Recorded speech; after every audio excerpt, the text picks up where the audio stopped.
Okay, we'll call to order the November 15, 2017 Planning and Zoning meeting. First item on our agenda is roll call. Commissioner Height. Present. Commissioner Kohler. Here. Commissioner Poland. Here. Commissioner Schernick. Here. Commissioner Goldberg. Here. Commissioner Flake. Here. Commissioner Bruneau. Okay, next is communications from our Planning and Development Services Director, Jenny Marsh. None to start with, thank you. Okay. And because tonight's agenda is a discussion, we will not have a public hearing during that discussion. So we'll use the public invited to be heard sections of tonight's meeting as a chance for anybody in the public in the audience who would like to come forward and speak, either about, this is a little unusual for us, either about what is on the agenda in the discussion or about anything else. So, Jane, do you have anybody signed up? No? Oh, okay. All right. But if you want to come forward, we'll give you 5 minutes to talk. You get 4 minutes of a green light, 1 minute of a yellow light, and then I'll cut you off on the red light. Then we will have a second public invited to be heard after the discussion section of the agenda. And you could come back up again and speak again if you wished. So we certainly want to hear from you. Nobody signed up. There are people in the audience. Does anybody wish to come forward at this time? Nope? Okay. We'll close the public invited to be heard. Before we move on to approval of our minutes, I just want to give congratulations to former Commissioner Aaron Rodriguez on his win for City Council. Thank you so much for your service. Thank you for being here tonight, and best wishes to you. Approval of the minutes, October 25, our special session. Commissioner Goldberg. Oops. Oh, okay. Still getting used to this. Yeah, I looked at the wrong thing. Okay. Oh, sorry, Commissioner Flagg. All right, so Commissioner Flagg, and then press the speak button. Okay. I have a concern on the minutes. At the meeting, on October 25th, I don't see a mention of one of my comments, and I was concerned that it is not in here.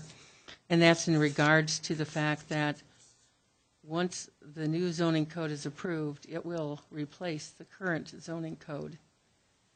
And I wanted to be, I looked through it, and I didn't think I saw that, but I thought that was a very pertinent thing for everyone to understand, is that once we approve the new zoning, that's it, and the old zoning code completely goes away. Okay. So I'd like that to be included. How do I do that? I don't think we've ever done that. Right. Actually, I don't think I've ever done this where we've actually asked for a fairly substantive change to the minutes. We've usually only had like typos and things. Chair Shernick, I imagine it would be a motion to amend the minutes. Okay. I so move. Okay. Any discussion, or we need a second on a motion? I'll second it. Seconded by Commissioner Pollan. Let's just do it by voice vote. All those in favor say aye. Aye. Anybody opposed? Anybody abstain who was not at that meeting? Commissioner Kohler abstains. So that is amended. Now, since we have an amendment to the minutes, do we still go ahead and move to approve the minutes? Chair Shernick, yes. Okay, all right. So do we have a motion to approve the minutes, or is there more discussion? Commissioner Flagg. I'm actually ready to second Commissioner Goldberg's motion now at this time to approve the minutes. Okay. So we have a. Do we have to do a new motion, or does that original motion stand? Chair Shernick, you didn't have to ask me, but since you did, yes, you should do a new motion. Okay. All right. So I move to approve the amended minutes from the previous meeting. okay, and Commissioner Flagg, I second. seconded by Commissioner Flagg. It is really hard for me to look at the screen, so I'm going to keep making mistakes. Any discussion on the minutes? Seeing none, let's take a voice vote. All those in favor who are at the meeting say aye. Aye. Any opposed? Any abstentions? Commissioner Kohler abstains. All right, minutes are approved. All right.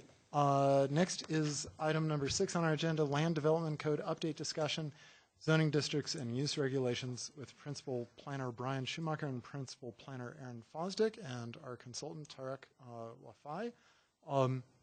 And we will do this like we did last time as a discussion sort of format. So feel free to chime in so I don't have to formally call on everybody. But we are also going to focus on getting Tarek and Brian's and Aaron's questions answered as quickly as we can. Thank you, Brian. Good evening, Commissioners. Brian Schumacher with Planning Development Services. Just wanted to thank you for being here again this evening to continue our discussion on the code update. Also wanted to thank the public and those interested parties that have participated to date in this process and will continue to participate through the adoption of the code update. So as we mentioned at last month's meeting, obviously we want to keep this discussion informal, kind of a back and forth discussion. And as part of that, again, we appreciate the Commission's input on the zoning districts topics at the last month's meeting. Also appreciate the Commission's willingness to go longer than their normal stop time last month's meeting to continue the discussion as much as we could tolerate. As Commissioner Schernak mentioned, we would like to complete the discussion this evening regarding the completion of the zoning districts and the use regulations chapters draft on the specific topics you have in your communication and anything else the commission would like to mention this evening. As outlined in your communication, each topic has one or more questions, and those are intended to prompt discussion on the topic matters for the commission. And what I'd suggest is so that we can keep fresh and moving along, maybe under each of the topic items after we've chatted for 15 or 20 minutes, maybe do kind of a check-in and kind of see where we're at and see if we're ready to move on. And if we're done early, that's great. So just wanted to mention about future meetings. In a couple of weeks on the 29th, we're planning to introduce the working draft of the zoning map. I think there's a couple of other items on that agenda, but we're planning to provide an overview of the primary changes to the map, consolidation, renaming, new districts, eliminated districts. You've seen some of that before in some of the tables that are presented to the commission, but you haven't seen that, how that relates to parcels on a map. And then as mentioned before, the vast majority of these changes to the zoning map are intended to implement the adopted envisioned Longmont framework plan and land use map. And then in December, we'll be coming back with more discussion on the code update as well. So that's it for my prelude. We appreciate your participation, and again this evening we're thankful to have Tark here again as well to lead and prompt the discussion with the commission. So thank you very much, commissioners.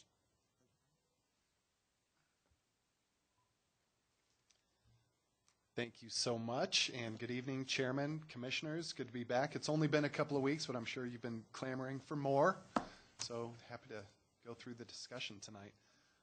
As Brian mentioned, we do have several topics yet to finish. I think last time I can confidently say we got more than halfway through.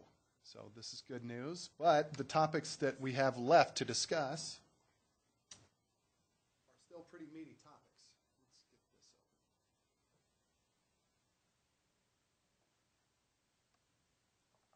open. We're going to skip the general overview. Apologies to the folks in the audience who may not remember the project overview. I would urge you to get a copy of the last month's presentation from staff. We're going to pick up where we left off.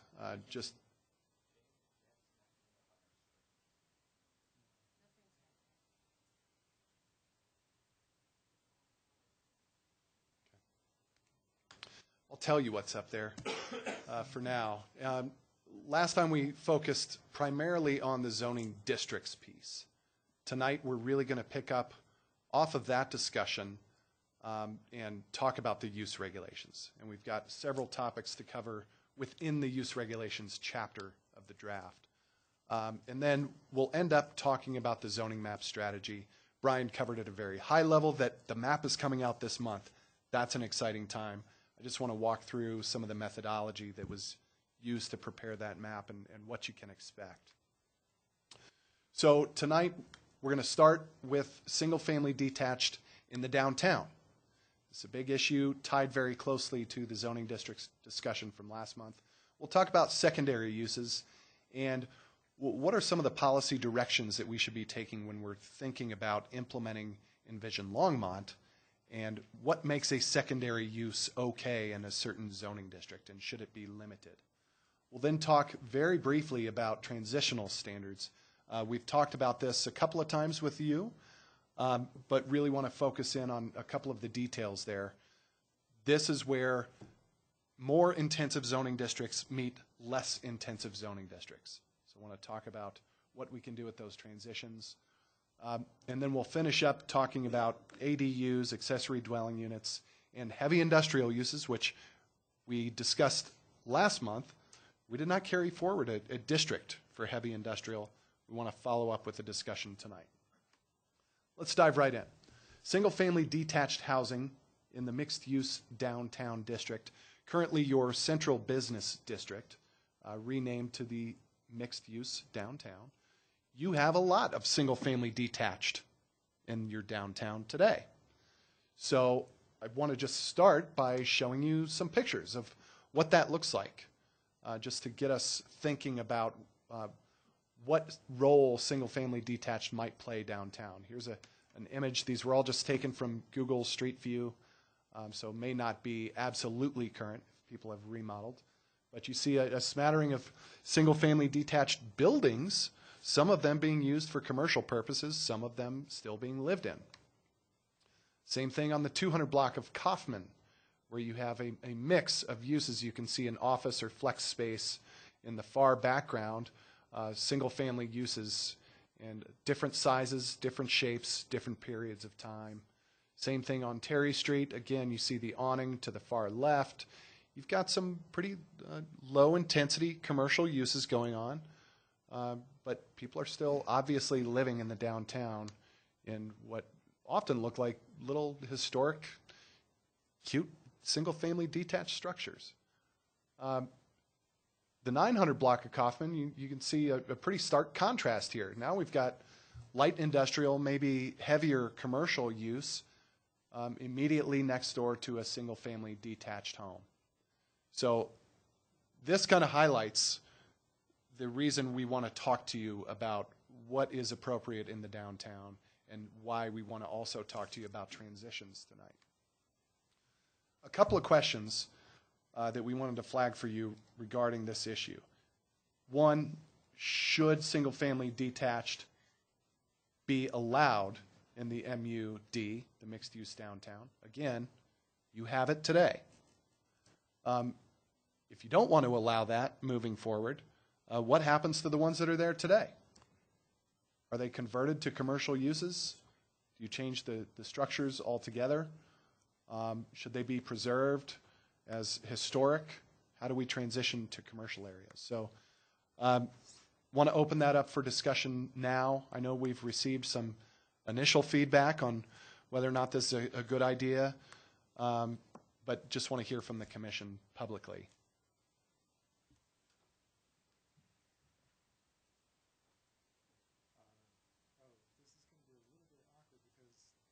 This is going to be a little bit awkward. Commissioner Height, I have you as having pressed your button, but Commissioner, we can't see each other's lights anymore. We used to be able to. So I think yes, off of Jane's.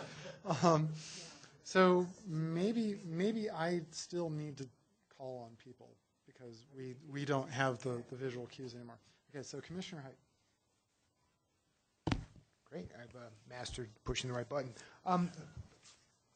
My sense overall in thinking about this is that the MUD district might be a little broadly defined because it includes downtown Main Street, which in my mind is an area probably where we, at least in certain blocks of downtown Main Street, we probably don't want residential housing as a major or maybe even much of a minor player in that instance.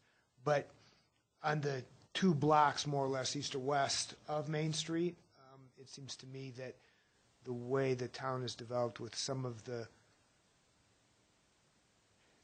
closer in single-family residences or single-family structures having been converted into to businesses or light commercial businesses, be they insurance shops, be they real estate offices, be they even small restaurants, I think is appropriate and adds to the flavor of what makes Longmont. And to think of that whole, 4-block wide area going north and south parallel to Main Street as being the central business district, we've got to define our CBD somehow, or our MUD somehow. And I think that makes sense, but I think precluding residential in that area, it hasn't apparently made sense over time. I think it has ebbed and flowed. Some of those houses might be really nice houses again. People might want to live downtown, close in. and some of those structures might be converted back into really nice homes.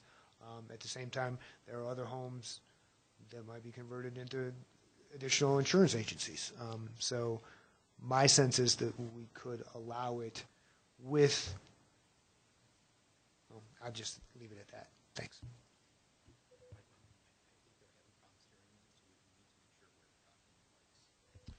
Okay, so apparently the audience is having trouble hearing us, so we really do need to, not chew on the mic, but make sure we're talking into it. Commissioner Bruno? Yeah, so, sorry. So you all know that I live in this district. Obviously, from the last meeting, I have a lot of opinions about this district. I mean, personally, I think the question of letting it exist is pretty absurd in my mind. I mean, I feel like, people have lived there for 120 years. It's some of the oldest houses in town. I mean, I know on my street, all the houses are very well maintained. It's a mix of commercial and residential, mostly residential. And I just feel like that sort of, it's some of the oldest houses in town, basically, for the city of Longmont. It's a resource that makes this town what it is, like Commissioner Height was saying. And I feel like it's not a resource that should be squandered or I mean, that's, when people live here, that's what they like. They like the old houses, they like the old character. People that are coming here to go to a restaurant or spend some money, that's what they like. They're not coming here for the infill, they're coming here for that sort of thing. Not a lot of towns have them. There's not, and we don't have a lot of it. We're not Denver. We don't have a ton of this stuff. So, I mean, for me, it's kind of a no-brainer. I mean, if you look at Louisville, Loveland, these places that have thriving historic downtown areas, I mean, I'm guessing they're not sitting in a room saying like, hey, those cool houses off of Main, let's encourage the demolition of those. I mean, I feel like what should happen is that the incentives should be to preserve them and to protect them and to keep them up. Again, I live there, so maybe you'll think that I have a biased opinion about this, but I feel like if I lived 5 blocks away, I would feel the exact same way. I mean, I just feel like it's one of those very obvious things. Envision Longmont is not a document that just simply says infill. It has other aspects to it, preserving existing neighborhoods, existing flavor. I mean, people have lived there for 120 years. I just can't imagine trying to rid the town of something that great, especially when, you can look up and down Main Street. There's miles of Main Street and other areas begging for this infill that we're planning on. I just can't imagine targeting these areas for that infill when we have, I mean, you can have all the infill you want right down the street, a couple blocks down. So I agree with Commissioner Height that I feel like that zone is a little funky. It's like somebody drew the purple rectangle, and it's all these rules have to apply to all 3 of those streets. I don't think that's really appropriate. I feel like Main Street is a completely different animal from 1 block away. It's just the way that it's developed, So that's my 2 cents worth. I mean, I basically feel like absolutely that should be fostered, that should be preserved, that should be encouraged, not the opposite. I just feel like it would be doing Longmont, the people that live here, the future people that are going to live here, a disservice by trying to develop that area. Thanks.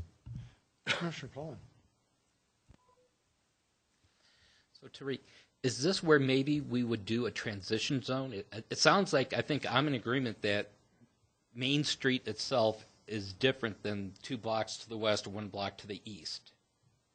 And I think that those 3 blocks would be more of a transition zone where I would agree in the transition zone to keep the houses, but also with Commissioner Height, I agree that on Main Street itself, it doesn't make sense to have a house. So is this where we would make use of a transition zone, maybe? Thank you, Commissioner Pollan. We have not proposed a transition zone per se. A lot of this does come down to the mapping. where you decide what properties become MUD. How do we define what areas are zoned mixed use downtown? I think it's obvious that there are some different contexts depending on how far off of Main that you get. And I also want to clarify for everybody in the room that the question is not, should those homes exist? The question is, should single-family detached be allowed as a use by right in the mixed-use downtown zoning district? So the main difference there is that nobody wants to demolish those homes. If they redevelop over time, that will happen regardless of the zoning district. However, the question is more about, is that a use by right, a permitted use by right? And if a house were to be scraped or a business were to be scraped on any lot downtown, should single-family detached housing be an allowable use? It sounds to me like maybe there are a few different contexts that we need to think about as we're mapping the downtown. I'm going to chime in just a little bit. Right now, I don't see a good reason why not to allow it as a use by right across the entire downtown district. I'm not convinced that Main Street is really that different from the streets to the either side of it. I also think that if we went that direction by disallowing single family, we could be keeping ourselves from potentially having some jewels of architecture potentially arrive to our town. I'm thinking about the Museum of Contemporary Art down in Denver, which is designed by David Adjaye, who very early in his career, he just recently designed the African American Museum on the Washington Mall, and he's considered one of the leading architects in the world right now. Right next to the Museum of Contemporary Art in Denver is a house which he also designed. It fits in seamlessly. It doesn't really read as a house. It's not like a cottage, 1920s cottage style house. Absolutely not. But could we have a commercial building on Main Street scraped and replaced with a structure that is designed in a way that fits with Main Street but serves its uses actually as a house? Absolutely, if the architect's good enough. So I think that would be a shame to get rid of that opportunity entirely. Commissioner Flake. A lot will depend on how you draw that MUD district. If you make it too broad an area, then I think you absolutely have to have single-family homes as a use by right, because you don't want to not continue to have the ones that are there. And you also don't want to have a situation where if you are not having that use as a use by right, then you don't have the opportunity to upgrade and update those homes the way they should be, because you're limiting what can be done to them if they're not a use by right. So then the question is, in my mind, if you can draw the MUD district fine enough to include what is, in fact, an area where you want buildings that might be taller than 4 stories, or at least 4 stories, then perhaps the district adjacent to it has to be a district well drawn to support single-family structures. And then maybe the height limits for that adjacent district are not quite as tall, and in itself creates a transition. But again, you're going to have to carefully draw the MUD district so that you're just encompassing what really is business and not looping in something that's, I think, historically viable. That may be very difficult to do. So, like with a scalpel and not with a chainsaw. Brian? I mean, I certainly think there's a couple of different approaches that we could take with this. One, as I've discussed with the Downtown Development Authority staff and the board, is to look at some locational criteria with respect to the location of perhaps single-family detached uses in the downtown. Obviously, they've been allowed for many years and decades in the central business district. They've been established over a period of decades, and so I think it makes sense not to have them necessarily along Main Street, but to have some, as I mentioned, locational standards of where they potentially could go in some of the existing streets and locations where they currently exist.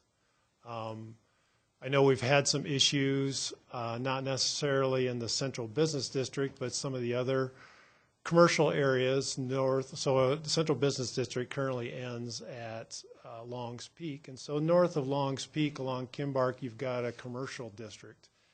And we've run across issues in the past where an area that feels like and acts like a single-family neighborhood, where perhaps a single-family home has been converted for a period of time to an office or business type of use, and then that use is no longer functioning, where somebody wants to convert it back to a single-family home. We haven't been able to do that in that commercial zoning district, but it still feels like a single-family residential neighborhood. So I think there's probably some ways we can get to that would still allow for single-family detached uses to be allowed in the mixed-use downtown district, and have some contextual standards around that as well.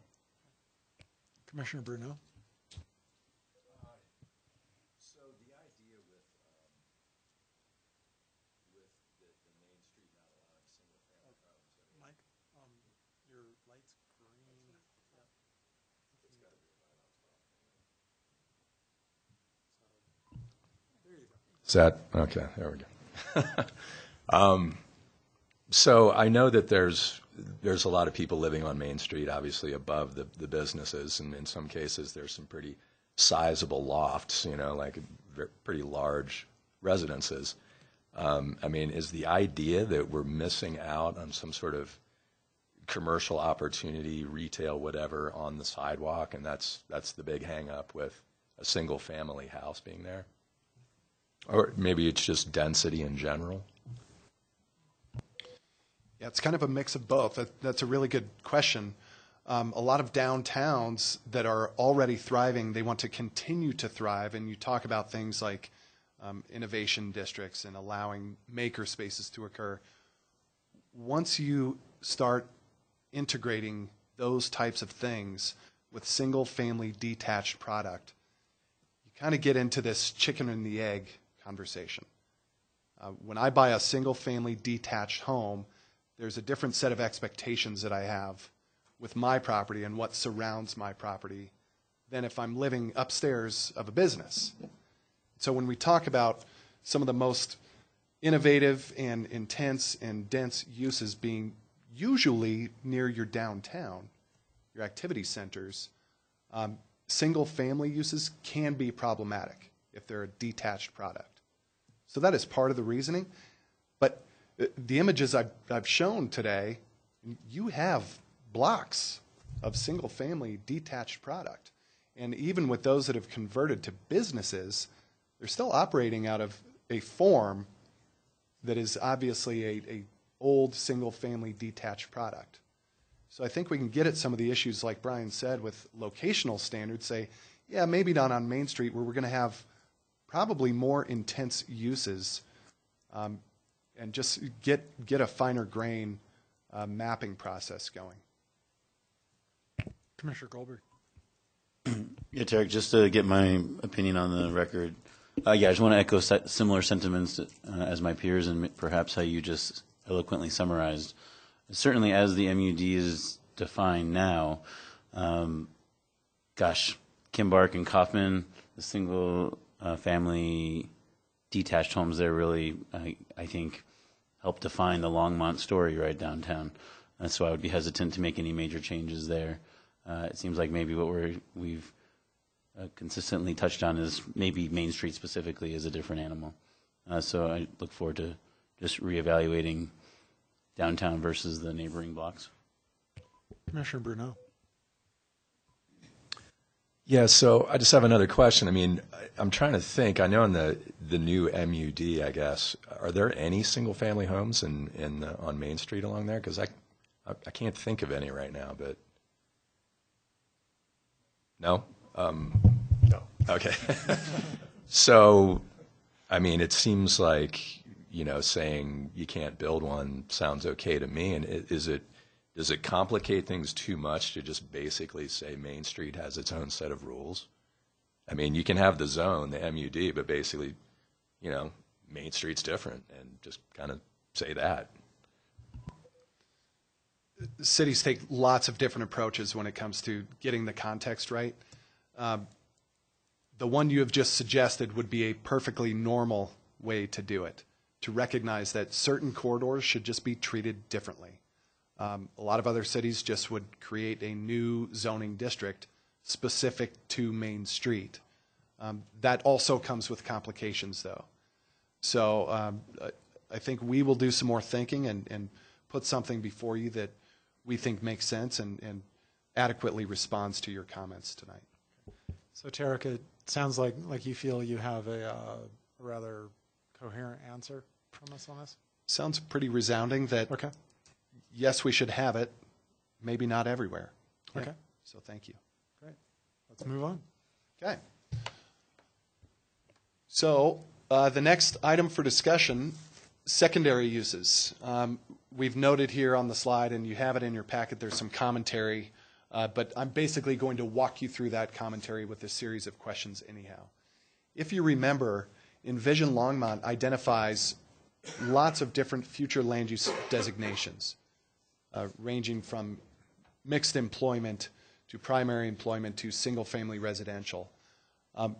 Each of those identifies within those designations what the primary uses within that designation will be, should be. It also recognizes that there will be secondary uses within those land use designations. Our question for you is, when it comes to implementing through zoning this idea of secondary uses, we're not really talking about accessory uses. We're not talking about having a primary use on a property, a single property, and then having another use that's accessory to that on the same property. We're talking about at the district level. How do we integrate secondary uses into a zoning district, and should they be limited? So following along those lines, should secondary uses, and we'll just use a few examples here. Multifamily uses is a secondary use in an employment, a primary employment district. So we have proposed a zoning district, the mixed use employment. Should multifamily be limited to 49% or less of that zoning district? Conversely, if we have a primarily residential zoning district, and we'll ask another question about that, how do we limit secondary uses? To us, logically, if you say secondary, it means less than 50%. So that is our first question for you. I think I might walk through the next two questions, and then we'll come back to this one, just so you know what all is coming. The next question is, should smaller scale commercial uses in the mixed, the residential mixed district and the residential multifamily district, should those commercial uses be limited to specific streets within that district or specific types of streets? If you're on an arterial, if you're on a collector, maybe only if you're on a corner. Think about those things. That's in addition to limiting the percentage of that use within a district. And lastly, should there be a separate procedure for these secondary uses where, yeah, we would consider that secondary use, but only if you got this higher level of scrutiny associated with that use. And we have not drafted a procedure for that in Longmont yet, but we certainly could. That's what we want to learn from you. Should we draft a secondary use review process by which maybe a public hearing is involved to say, well, we're not sure that's appropriate in this district. So back to the first one. Should we limit them by 49% or less of a particular zoning district. So I'm just going to jump ahead of everybody, but start with the question: what made you choose 49%, not 33%, not 25, not 20, not 50, or 45? Please explain the 49%. Anything less than 50 would be secondary. Okay, If you're over 50%, that's the majority of a zoning district. So that's just the number we're starting with. We could certainly define it and slice and dice it in lots of different ways. Okay, I'll throw out there that I tend to disagree with that because if you still want the district to read as having a preponderance of its primary use, going all the way to 49% with the secondary use will get rid of that feeling. So I would think it would be more like 33% or 25%. It's a smaller number. It's not 49. Commissioner Height. Thank you. My observations on this issue would be that if you're going to have secondary uses, there has to be some level of predictability as to where that might happen, because people move or want to own property in certain areas where they think certain things are going to happen or won't happen. And my sense of putting a percentage number on it, though it keeps it to a strict secondary use to be at 49%, might not be the level of predictability that people want. And reading through this material and thinking about some of the other suggestions that maybe at particular areas, intersections, an arterial with a collector street, might make more sense. So my thinking evolved to that if we're going to have secondary uses permitted in a particular zoning area, that you might want to have identified in that area where we want to encourage these secondary uses to take place, as opposed to just coming up with an ad hoc number. For instance, our density standards right now for accessory dwelling units, it's kind of silly. It doesn't allow somebody to predict where that might happen with any level of clarity. So again, my thought is predictability and identifying where we would like to have that happen. Commissioner Flagg. As I'm looking at the first question about the percentage, I agree, the 49%, I know that's less than 50, and so it seems logical. At some point, we come up with an amount. But if you're going to have a mixed-use employment district, then that's more or less the majority of what you want to have there. So a couple ways to look at it. You could even do such a thing, and I know that, pie in the sky would like to have the work, the sales, the working, the offices, and then, living on the top floor. So for each site, you could even do such a thing as say only 30% of either the site development or the building structure that you create must be or can be up to 30% or whatever percentage we come up with residential in order to maintain the employment part of there. Presently in our mixed-use districts, we get a lot of people, a lot of developers that come in, they want to do housing and not do employment. They sure don't want to do multi-use buildings vertically. And we really need to find a way to encourage that aspect, because then you get the mix of uses that we really want in a mixed-use environment. So that percentage would probably have to be arrived at. One of the things that you could do in a mixed-use employment district is if someone comes in and says, okay, I'd like to do multifamily housing here because it'll be adjacent to the workplace and people can walk to work and walk to all the services, and won't that be nice? No transportation and parking issues. And then perhaps if they do that, then you have to go through a special review process, which includes things like, all right, so now you have to provide open space for the families that may live there.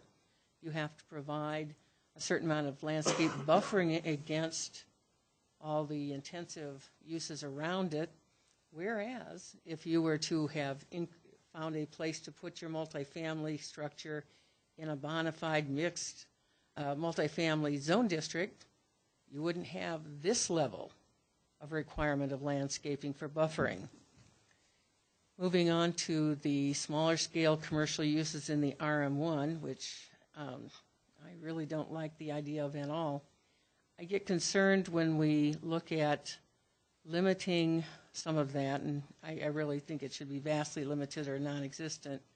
But when you limit it to specific streets with a typography of either arterial or collector, in Longmont there are some problems with doing that, especially on collector streets, because we have many, many streets that were never intended to be collector streets. They don't have the capacity in them. For example, there's only parking on one side of the street because the street is fairly narrow. These streets were meant to be access points for residential moving out to a larger, more trafficked street. So if you were to say in some neighborhoods that, okay, we're going to allow in the RMI on collector streets, you may end up having a commercial structure or a commercial use there on what really should never have been more than a local street. So I think you have to look at specifics about where within these zone districts and absolutely define that in terms of these areas could do that. And again, then you have the other part of buffering, and so maybe you create a situations where, yes, we say you can do that, but it's only X number of square foot total area of development, and you have to have a 10-foot buffer against whatever residential exists there, and pretty soon you don't really have room to do the development on the site. So I think you have to, again, look at the overall context of what you want to do. As I was thinking over this issue in the last week, one of the things that occurred to me was that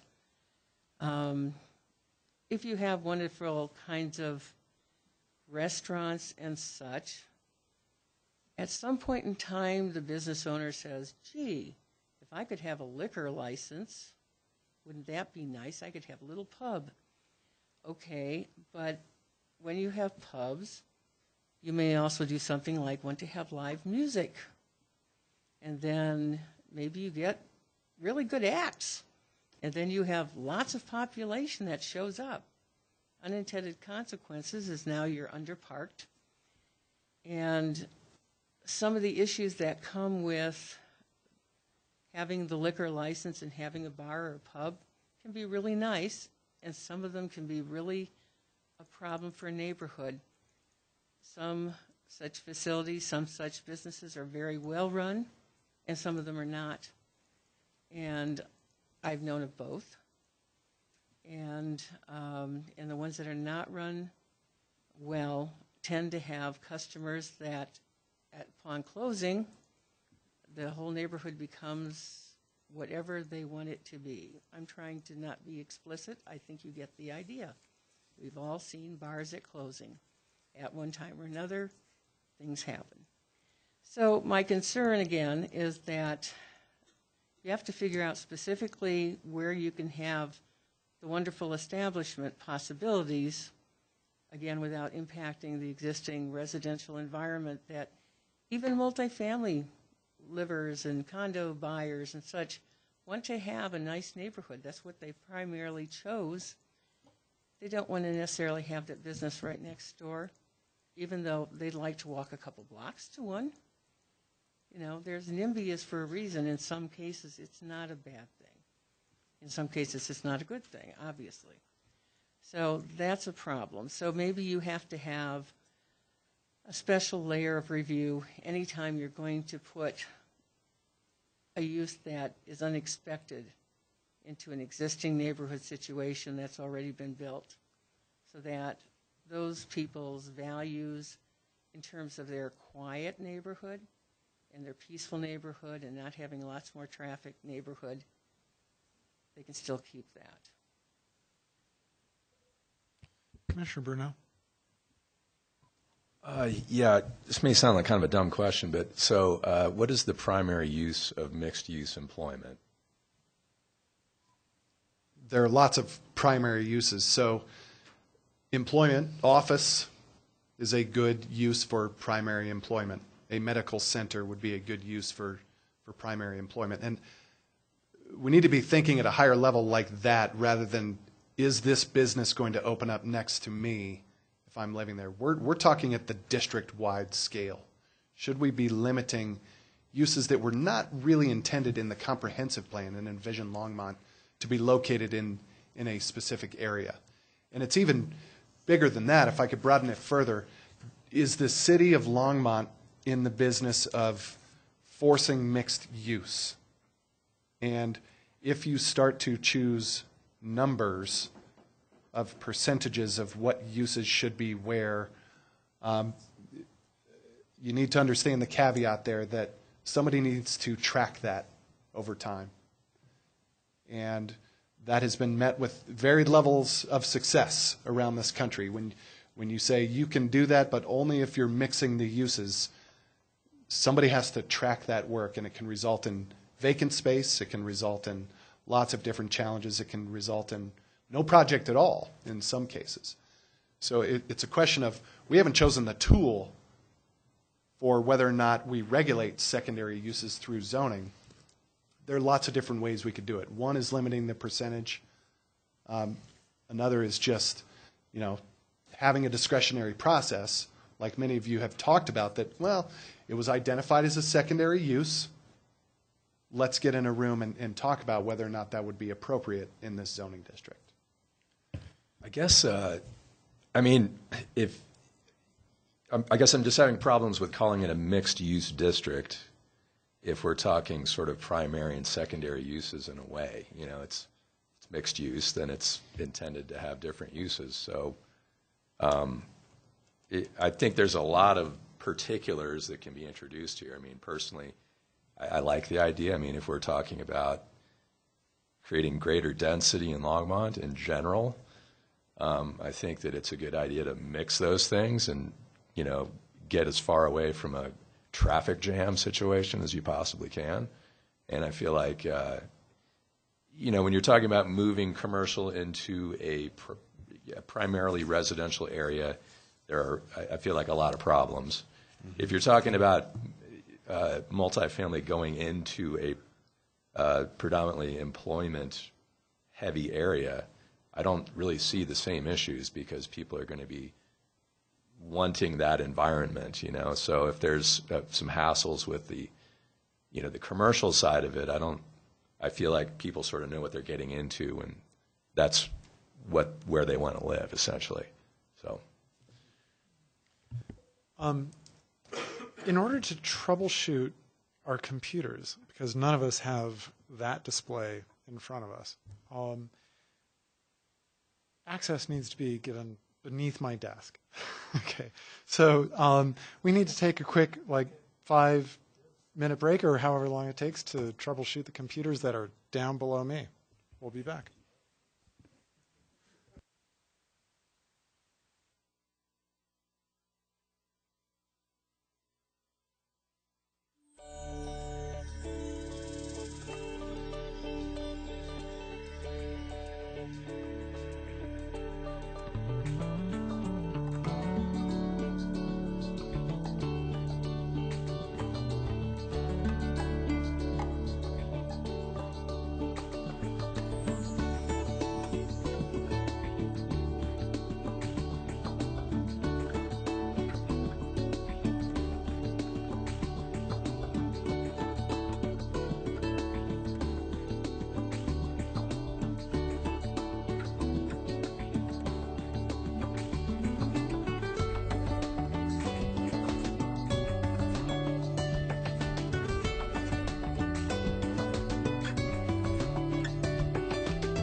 Okay, we'll reconvene. We are back. Unfortunately, we were unsuccessful in getting our computers to work. And I need to bring up my little screen here again to see who's going to speak next. Although I believe, was it you first? It was Commissioner Bruneau first. Commissioner Pollan, sorry. Okay, Commissioner Pollan. So here are some of my thoughts on this. I agree with the thought that 49% may be a little bit too much for secondary use. I think that what we're trying to get at here, and having a mixed employment, mixed residential, mixed multifamily, by doing that, we are setting the tone for what we want the majority of that district to be by that number or by that term, which means that the secondary I would prefer to be somewhere, I don't know, 25, 33, somewhere around that range. So as far as that goes, I think we can set a limit, and based on that type of district, that should tell somebody what they're getting into. For secondary uses, I don't want to try to get into tying it to specific streets or intersections or types of streets. I would prefer, my preference is to I don't want this to become really complicated. I thought we were trying to get things simplified so that people can go in and not have to try to read the tea leaves of what they can do or what they can't do. So I would prefer that we don't try to micromanage the way that we do the zones and inside the zones. That's my personal preference. Should secondary uses such as be limited? So that's my answer to, they shouldn't be limited to certain streets. They can be anywhere. And I'm trying to think of, we do have a difference between a mixed use residential and a residential, and by using those types of designations, we can let people know, hey, you know what, you're buying into residential, it's going to be residential. You're buying into mixed use, you know what, there may be some smaller commercials. And when I envision this, I'm envisioning more of places like maybe in Denver, where you might have some houses and then there's a dry cleaner in there. Well, who's going to use the dry cleaners? Probably the use for commercial in that area is going to be for the people in those neighborhoods. At least that's what I'm envisioning. And that's why I don't mind some small commercial that makes sense for the people of the neighborhoods to use. And I think that's how it would be used. I think if something like a dry cleaner goes up in a neighborhood, you're not going to have people driving all over and causing parking problems trying to use that dry cleaner. I think that dry cleaner is mainly going to be used by the neighborhood use. And should specific review procedures such as secondary conditional use review be developed? Once again, I'm trying to look at how can we simplify this, and I would prefer to keep those as minimal as possible. I understand that there may be some cases where we may need something, but I would like to come out with something that people can actually take a look and know what they can and cannot do in a certain area, and not have to have a lot of different review procedures. I think that if we can minimize the amount of review procedures, that's what I would be looking for. Commissioner Goldberg.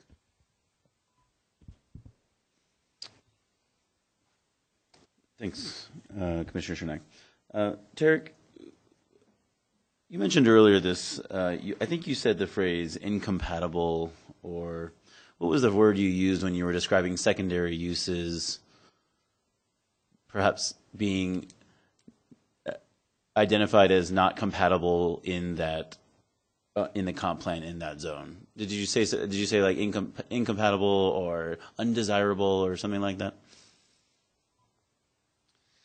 I'm sorry, I don't recall the exact word that I used, but I know Envision Longmont identifies what uses are most appropriate for a future land use designation, and which uses would also be supported but shouldn't be a primary use of that district. Right. Well, I do think there's a distinct difference between each side of the comma that you just said. I think there's something about there's almost a less desirable but still acceptable, and I just wanted to clarify that because I think there is. I think because it's a secondary use does not make it undesirable. I'll just stop with that. Who came up with the primary versus the secondary uses? Was that a result of Envision Longmont's extensive public feedback, our feedback, council feedback, and everyone's feedback, or how has that developed? Well, I know it came out of the Envision Longmont process. I mean, I think it was an iterative process. The Envision Longmont plan was drafted and went through a vetting process through the public, through a number of public outreach meetings as well as public hearings before Planning Commission and City Council. And that was the outcome of that discussion in terms of the growth framework, in terms of those types of uses that would be considered primary versus secondary uses. And Erin's certainly here if she wants to. It may not be necessary. I think, hi, Erin.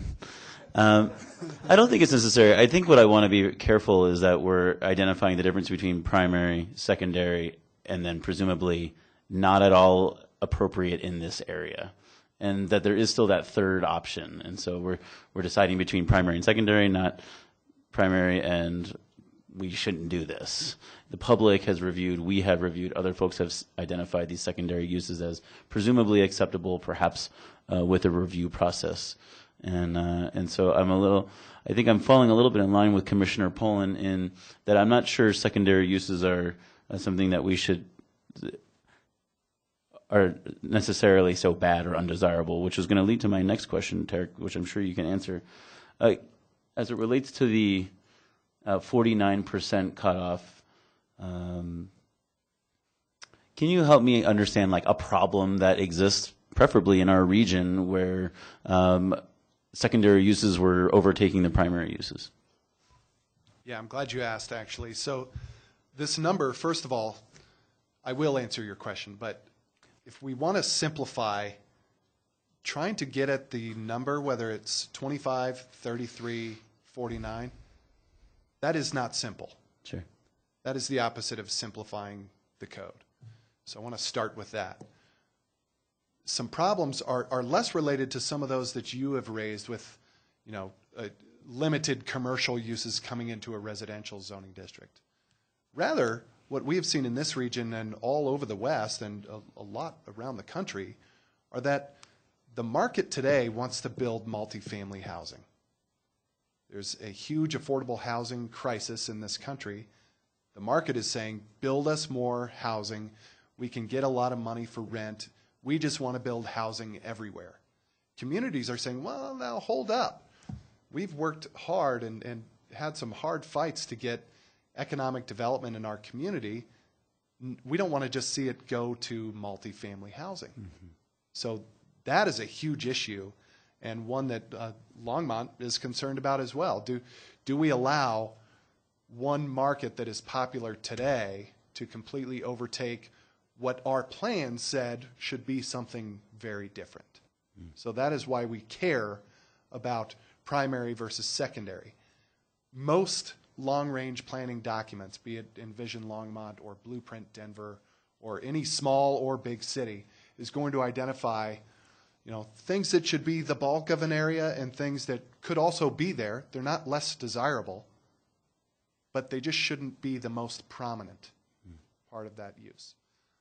That's really what we're concerned about in Longmont. Now, lots of different ways. We have already addressed the issue partly just through the new table of uses. What is allowed in each zoning district? We use the plan to get there. When we fill in the cells for whether it's a special use permit or permitted by right or prohibited altogether, we use the plan as the foundation. The other way to do that is through the zoning map itself. How do you draw those lines on the map? These are additional options for getting at the secondary use issue. And then I suppose it's an impractical this is why I asked the questions, because then you reveal, relevant counter arguments. When I pushed the button, I was thinking, well, who cares? Like, is this really a problem? Let's get up to the higher level and not micromanage it, perhaps was the wording that Commissioner Poland said, and we don't really have a problem to fix, and that's fine. Is it wishy-washy to say that all secondary uses must be approved with a secondary review process, whether it's conditional approval or something? That is an option that we've put on the table for you. And we could use the use table to identify what those secondary uses are. And if there's an S in that cell, it might mean that you go through this secondary use review. Why? Because the city does care. We don't want to micromanage. We just need to consider the potential impacts of that use in that zoning district. Well, then I guess I'll leave my mic by asking the rest of the commission, what do they think about a solution like that, where secondary uses are approved with some sort of secondary review? Commissioner Kohler. Well, I guess my first question might be to Joni. I mean, how much more work are we talking? Even if it was just an administrative, say it didn't have to go to the commission, if it were every secondary use has to be approved. And then my other thought might be maybe there's some combination. Maybe you allow up to 25%, and then once you hit that point, then they have to start going through a special review. And presumably if we estimated, these zones right, that we would never exceed the 25% because then it would still keep it in a secondary use and it wouldn't become the primary, or if you kept it under 33 or something like that.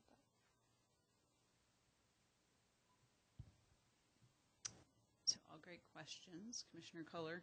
So I don't think that it would be problematic to have a secondary review, administrative or otherwise, because we're still going to be doing site plan review at some level, right? So everything's going to get some level of review. I think it just depends, does that become a public hearing or does that become administrative? And I think that is important, as Commissioner Poland points out, when people are looking to kind of know, what can I do and what's the flexibility when you throw another public hearing at something that would be a secondary use?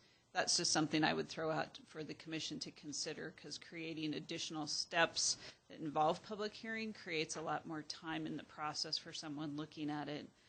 But from a staff standpoint, we're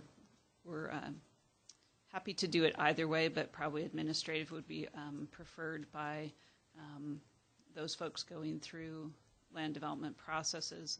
I'm always a little bit reluctant to sign on to a number to track.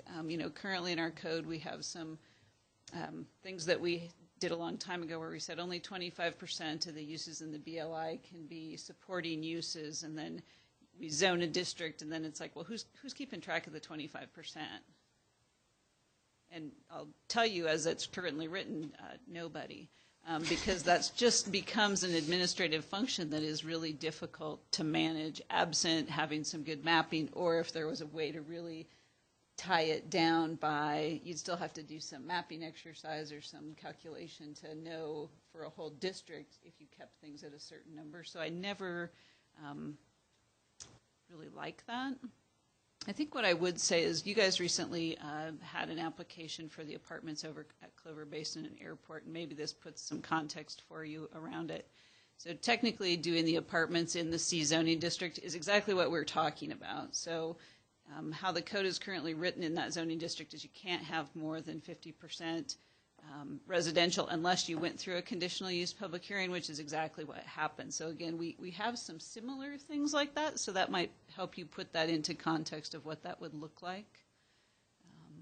From a secondary use, it's not going to overtake. We still are going to have commercial that's fronting onto the arterial intersection there, and specifically retain that, so we're not beyond the 50% on that site. And so hopefully we'll still see that mix of uses and some commercial that also feeds the rest of that neighborhood. Can I?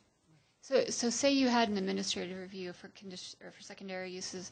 What do the standards become? I mean, is that something that gets developed? Who gets to make the call that says, actually it seems like we're getting too many of these secondary uses in even an administrative process?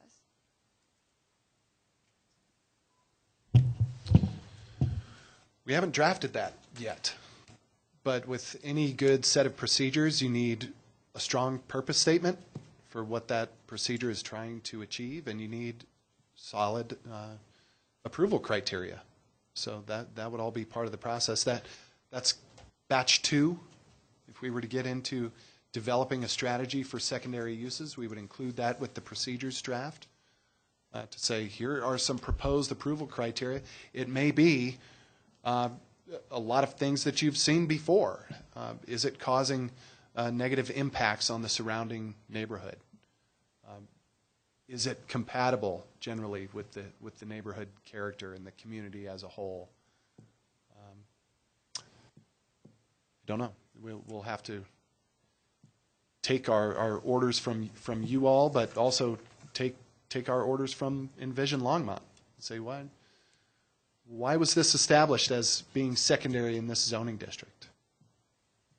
So I guess, based on that and the fact that Joni, doesn't really think that the percentage would be very helpful, I would probably be in favor of just going straight to an administrative process for secondary uses. I'm going to chime in a little bit. The second question you have about locational criteria, it's been bugging me, churning in my head, because I think just thinking only about specific streets or street types or intersections is perhaps not enough. I would think, well, do you want that use next to a park? Do you want that use next to the school? You have to look at that. What's on the map? Is there a lake there? Is there a path? Is there an edge? Is there some identifying factor to that particular part of town that would drive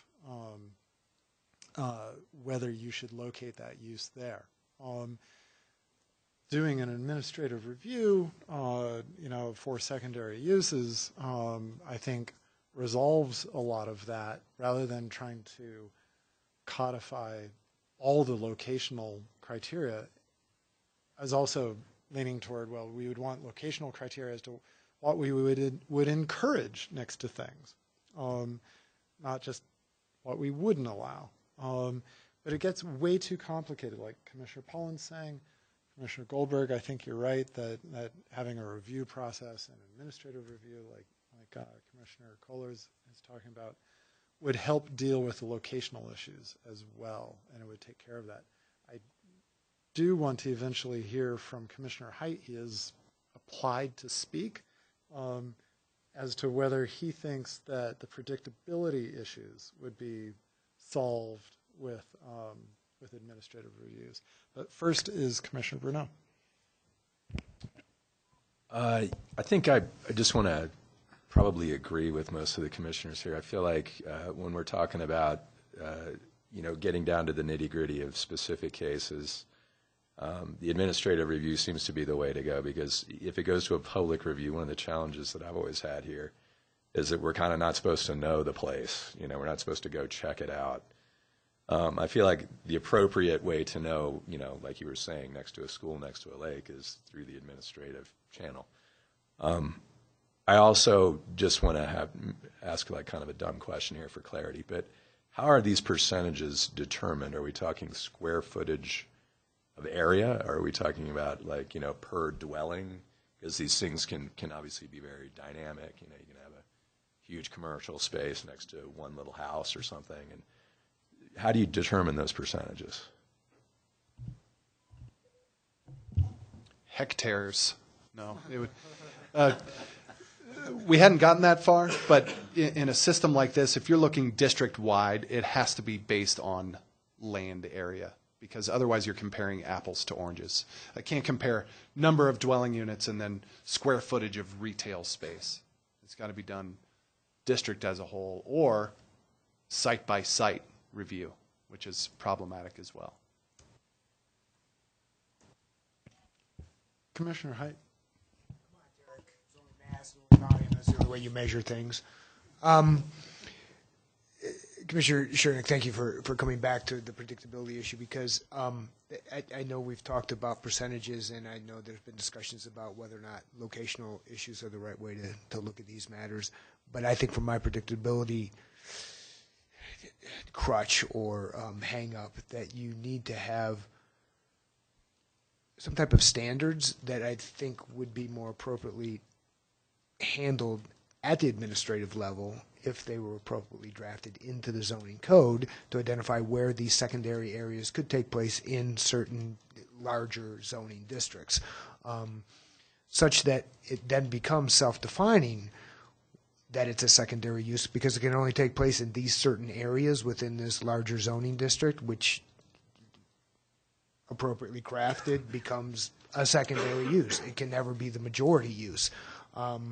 And then you can also specify what is excluded in that use as well through maybe appropriate designation on a use table, or and I think they're performance standards of what a structure needs to look like, or what a use, where use can be. And I don't know, Commissioner Flagg, whether or not, collectors and arterials are the right means for all types of way of designating where you're going to put a secondary use, but it's just one way that I don't think we'd want to preclude ourselves from being able to use. It might not be the only way that we identify where secondary uses could go.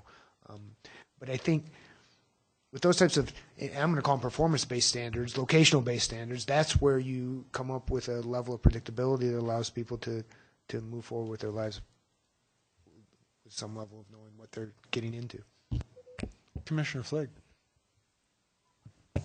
In response to Commissioner Height, this predictability is also important for the people that are already there living, that suddenly they don't end up with a commercial development plunked right where in the middle of their neighborhood. That's the part that really does concern me, is that we would, in a neighborhood situation, and noticing that footnote, when I look at the use tables, 198 talks about things like hardware, building materials, nursery, or garden stores as being possible retail sales indoor in the RU, then, yeah, I don't see that kind of a use going well right in the middle of a residential area.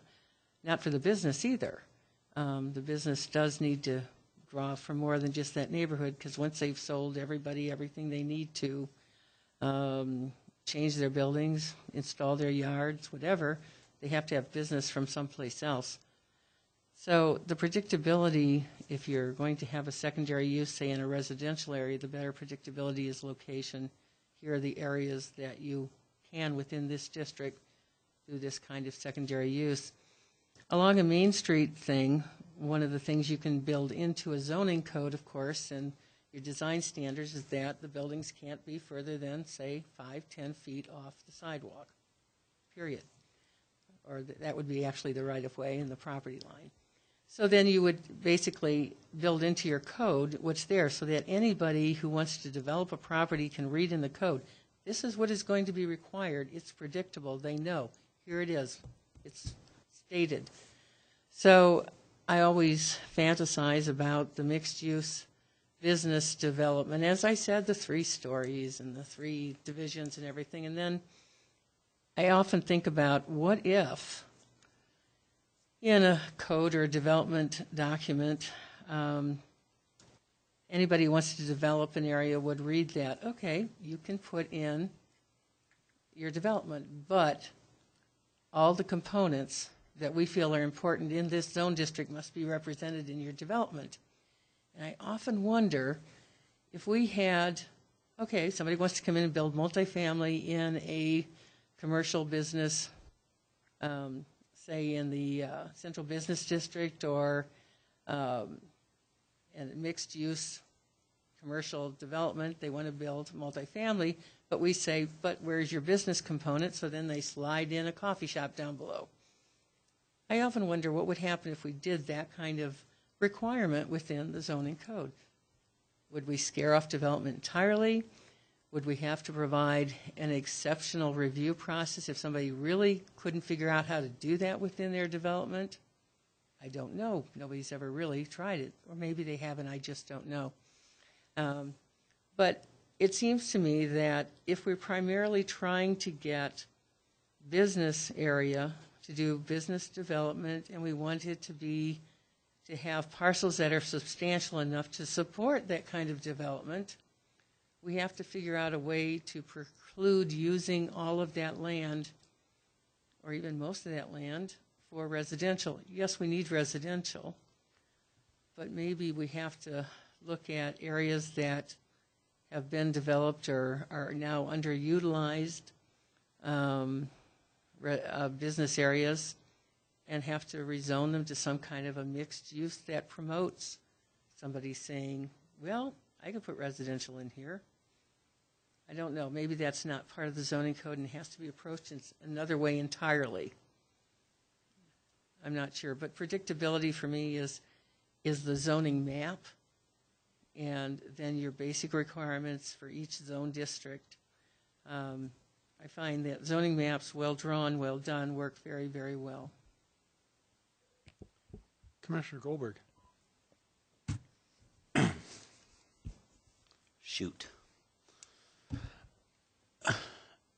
Man, I hate to sound as though I am kind of disregarding my responsibility as a commissioner and brushing it off onto staff. But the way I'm leaning feels that way. I feel like staff is better at is more in the trenches, more boots on the ground, and has the better perspective than we do on these secondary use scenarios. And so, and man, I know if folks are as well read on the on what is allowed in the use in a property they are about to build or about to purchase, then gosh darn it, they probably read the next paragraph that talks about what the secondary uses are as well, and how that may or may not be an option, how that may be an option, and what the process is for that to happen. So I guess what I'm just suggesting is my inclination is to say no. Should secondary uses such as smaller scale commercial uses be limited by street types or intersections? And maybe I'm just naive as it relates to laying it out. But I really feel like I'm inclined to defer to staff to review these secondary uses and decide if a fit is a good fit or not. And boy, I just feel challenged at our ability to create this perfect map or these perfect zones. And I feel more inclined to let staff use their expertise to help us walk down that road. Derek? If I may, I just want to give you some solace in the fact that you're setting the policy here tonight, and how this code ends up being drafted is what staff will be using to make those decisions. So by no means is it a punt if we come up with a good set of standards that staff can then administer. I think all of this discussion will lead into the standards that end up in the code. So in that regard, where'd it go? Brian, it appears that there was a survey done about residential protection transition standards. Am I jumping ahead? I think maybe I'm jumping ahead. I am. Anyway, but it does seem somewhat applicable in terms of what was listed in that survey as to what might go into secondary use standards, or what the review standards would be for secondary uses that staff would use. I know we need to move on, but illuminate for me how staff might go about working together and with Tarek to come up what those standards would be for an administrative review for secondary uses. Well, I'm going to respond to your first part of your question first, if I may. We did put out a survey, and it was, I think a lot of it was focused on potential impacts to the kind of the stable neighborhoods, that from that perspective. But there are also some questions about, one question was about heavy industry and such. So we did ask a question about like smaller scale commercial uses in residential neighborhoods, and that was put out a survey that was online on the city website, as well as we posted or provided those questions to the Neighborhood Group Leaders Association as well. And so as part of that, you know, we asked the question of, do you think it's a good idea to consider small-scale commercial uses in residential districts such as the residential mixed or residential multifamily? And I think in the communication, you know, it talked about in terms of the respondents, 39% were in support, 14% said they might be supportive under certain circumstances, and 47% said not supportive of those types of uses in residential areas. And then we went on to ask another question about what might be, if they were permitted, what would be the most important things to address. Big things, obviously, for commercial uses in residential areas were parking and kind of those nuisance issues, noise, hours of operation, things of that matter. Those are the two top items in the survey respondents. Others that were over 50% were kind of location, the size of the use, the overall number of commercial uses in a particular area, as well as kind of the architecture design compatibility.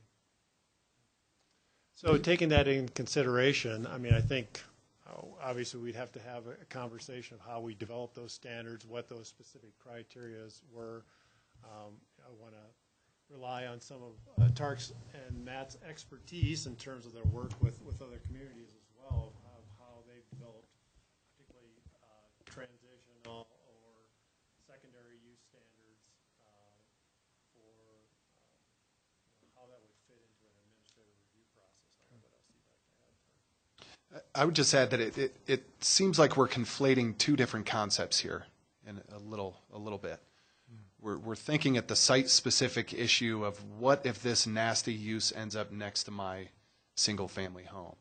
And in considering secondary uses, it's more about at the zoning stage.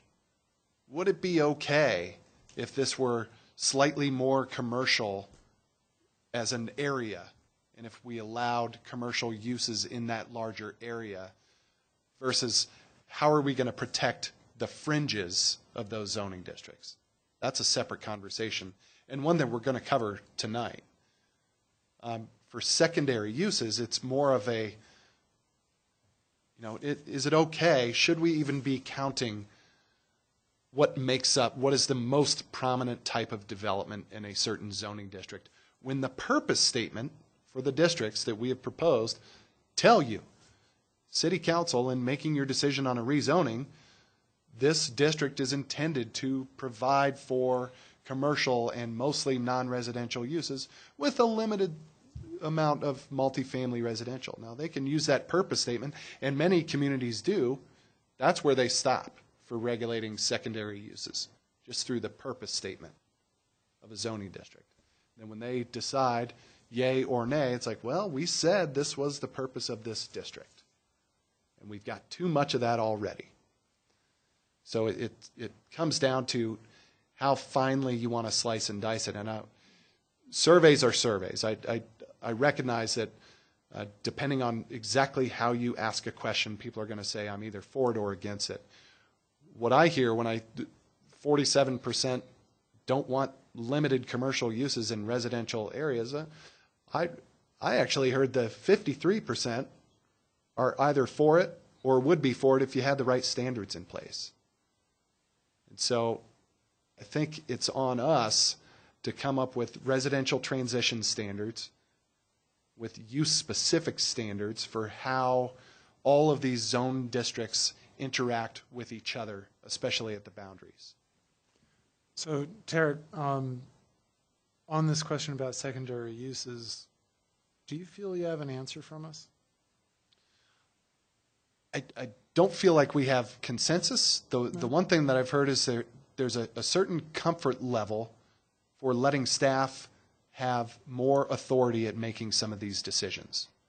That's the one that I feel like I have answers on. I also heard strongly, and correct me if I'm wrong, that we probably shouldn't be regulating secondary uses depending on the type of street in Longmont. Where I think we need to land on a better decision is we need to put a draft out there that says either we're going to specifically call out secondary uses in the use table and come up with a process for those, or we're going to count how much secondary uses can be within a certain district, or a combination of the two. And I did not hear strong support for we should find that perfect percentage. Right. Okay. So do you feel you need more discussion from us on this to get to that I don't point? believe so, Chairman. Okay. But let me just find out what Commissioner Flake has to say, because a couple of people did chime in on while you and I were talking. Okay. One of the things that you mentioned is that we're setting the policy. Is that what I'm hearing? So whereas you read that over 50% are supportive or under certain circumstances supportive of having commercial within a residential multifamily area, where I'm reading it is almost 50% say no. And so my concern is that the almost 50%, we don't know where they're living, we don't know what they're dealing with, but we do have areas of stability identified and areas of change identified. Yeah. And to a certain extent, if we have an area of stability identified and it turns out that it's going to end up as an RMI, then, so now you're going to say it doesn't matter where that commercial development ends up in that whole area? I don't think so. I'm fine with putting certain criteria together and having administrative reviews on this, but I think we have to be thinking about the areas of stability that are multifamily, that are not single family. These are still residential areas. When I thought about it, we have basically just 2 residentially zoned area that won't have commercial in it. And most of the rest of the zoning will have commercial in it, residential in it.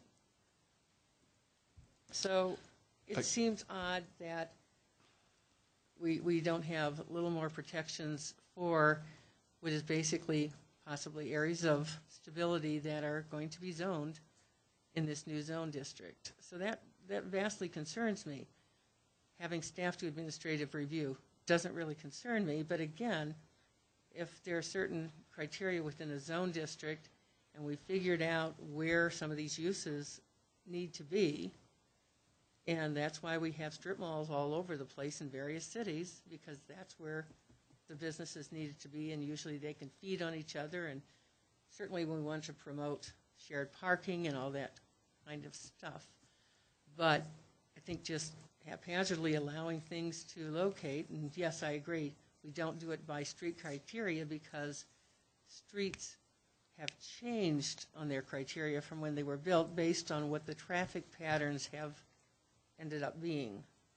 So as I said before, streets that were thought to be local streets are now actually doing the work of collectors and identified as such by probably traffic. And so that's not a viable way to locate, just saying anything can be located on a collector or an arterial.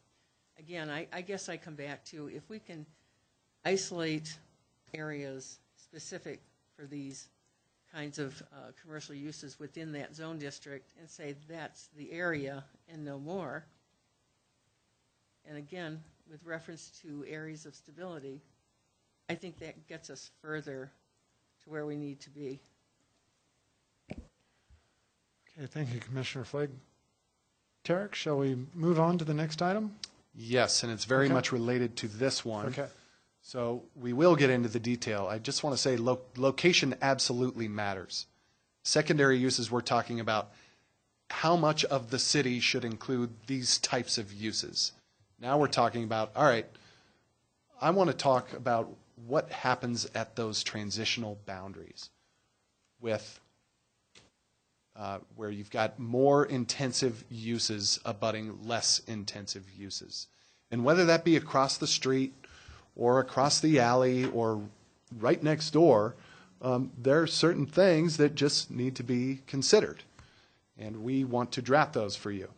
So going to start off with some images again, just to get you thinking about these. You may have seen these. You may recognize some of them from when we introduced the topic back in June. Good, successful development here, but over time, people want to build apartments, and you assemble some properties until eventually you have enough land, and hey, the zoning district allowed it, and so you end up with something like this. Well, you might be a holdout property there that might be the only single-family detached home left in that neighborhood, but that's still a challenge that needs to be dealt with. Or this, where it's a little more obvious that maybe apartments are coming in strongly. You've got two-family uses right next to it and a pretty big retaining wall right up to the street. This neighborhood is transitioning to something more intense, but how do we handle those transitions in terms of building design and bulk and mass? You might see something like this in my neighborhood, where they're both older housing products, but one is more intense than the other, and you have to park them differently. Well, how do I treat the site features? Forget the buildings themselves. How do I treat the parking? How do I treat the landscaping at the edges of these boundaries? And how do I treat things like trash, waste, fencing, circulation? How do I treat those certain uses where, we decided it's acceptable to have a restaurant next to a multifamily building. Who's going to complain, right? Well, the guy who has the squawk box ordering French fries at 1:30 in the morning, all of a sudden it's beyond a zoning issue. You're harming people's lives. So we can think about all of these things as neighborhoods transition.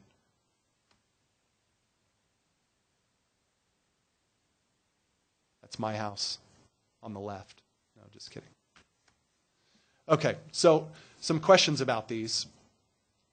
Are there specific areas where transition standards should be applied? Historic neighborhoods, single-family neighborhoods? I would even pose the question more succinctly and just say, should this be a broad standard that when a certain set of conditions exists, that transitional standards would apply to that district? The next question, and then we'll come back just like the last time. Are there certain uses that would trigger those standards when they're located adjacent to another district? It's easiest for you to think about a single-family residential district and a bar, but there are other types of standards. What about when commercial uses abut industrial uses? Are there other transitional standards? And then are there other ways that would be appropriate to apply those transitional standards? Building design or locational requirements or certain landscaping buffers that should be applied. So starting at the highest level, what are we trying to protect? Where should we be looking at applying transitional standards? Commissioner Flake. Well, one of the things as we look at mixed use and putting residential into a mixed use employment area, a lot of times you have to decide who has to buffer, who's in first, and do you require basic buffering, say for the apartment complex, based on the standards you already have for apartment structures. And again, maybe you look at the extra standards you'd apply because it's in what it will be an employment area. But and And if you have a business that moves in next door, since that is basically where you want employment centers to be, perhaps just basic parking lot standards apply for them like it would any place in a commercial zone district. Because, again, that's the primary use in that zone district. If you have something locating, am I not clear? Yeah, again, I really want to focus now. I'm trying to be in the higher area. Yeah, so our previous discussion on what's the appropriate use for that district, we're moving beyond that. Now Right. we're talking about the zoning district. The use table said both of these things could occur in this zoning district. Right. And so since And that's the global issue. But now I'm talking about a particular part of town within that zoning district where you're abutting a very different use within the same zoning district, or maybe even an adjacent one. Okay. I can be more specific then. One of the things that we last reviewed on the commission was a dental office that went in, that is going to go in between two residential structures, basically. And there is very little buffering on that plot. There is no buffering against a single-family residential. So maybe one of our criteria always is that when a development goes in next to single-family residential structures, there must be a 10-foot buffer, and it must meet these criteria. That would be just a given. That's dependable, it's a standard, it's predictive, it's, you know what you're going to have to do. And there isn't a way around it, you just figure that out. So that's a given. So maybe next to a business going in next to multifamily, you still have to have that kind of buffering. And if it's fast food, then perhaps the squawk box can't operate after 10 o'clock at night or before 6 a.m. in the morning, and the order has to be placed at the window. So that's an hours of operation kind of thing. That's just manageable. This is the way it's going to work. If you're going to locate there, this is your requirement. If you can make things specific enough to a use, you can codify it. Yes, everything gets very long and detailed. So my question is, Joni, do you feel better with a more long, detailed kind of thing like that, or do you want to have us not have that kind of specificity? I can't say it tonight. See, you can't either. But I think buffering is a good way to go about it, and deciding what uses need to be buffered against other uses. And you may end up having a table of that. But that would be something that you could read through and say, this is how we'll apply this. Buffering wouldn't have to come before this commission. It's in the code, the development requirements, and people would know what has to be buffered. The question is, what needs to be buffered against something else? Where do quieter zones apply? Do you have feedback, Jenny?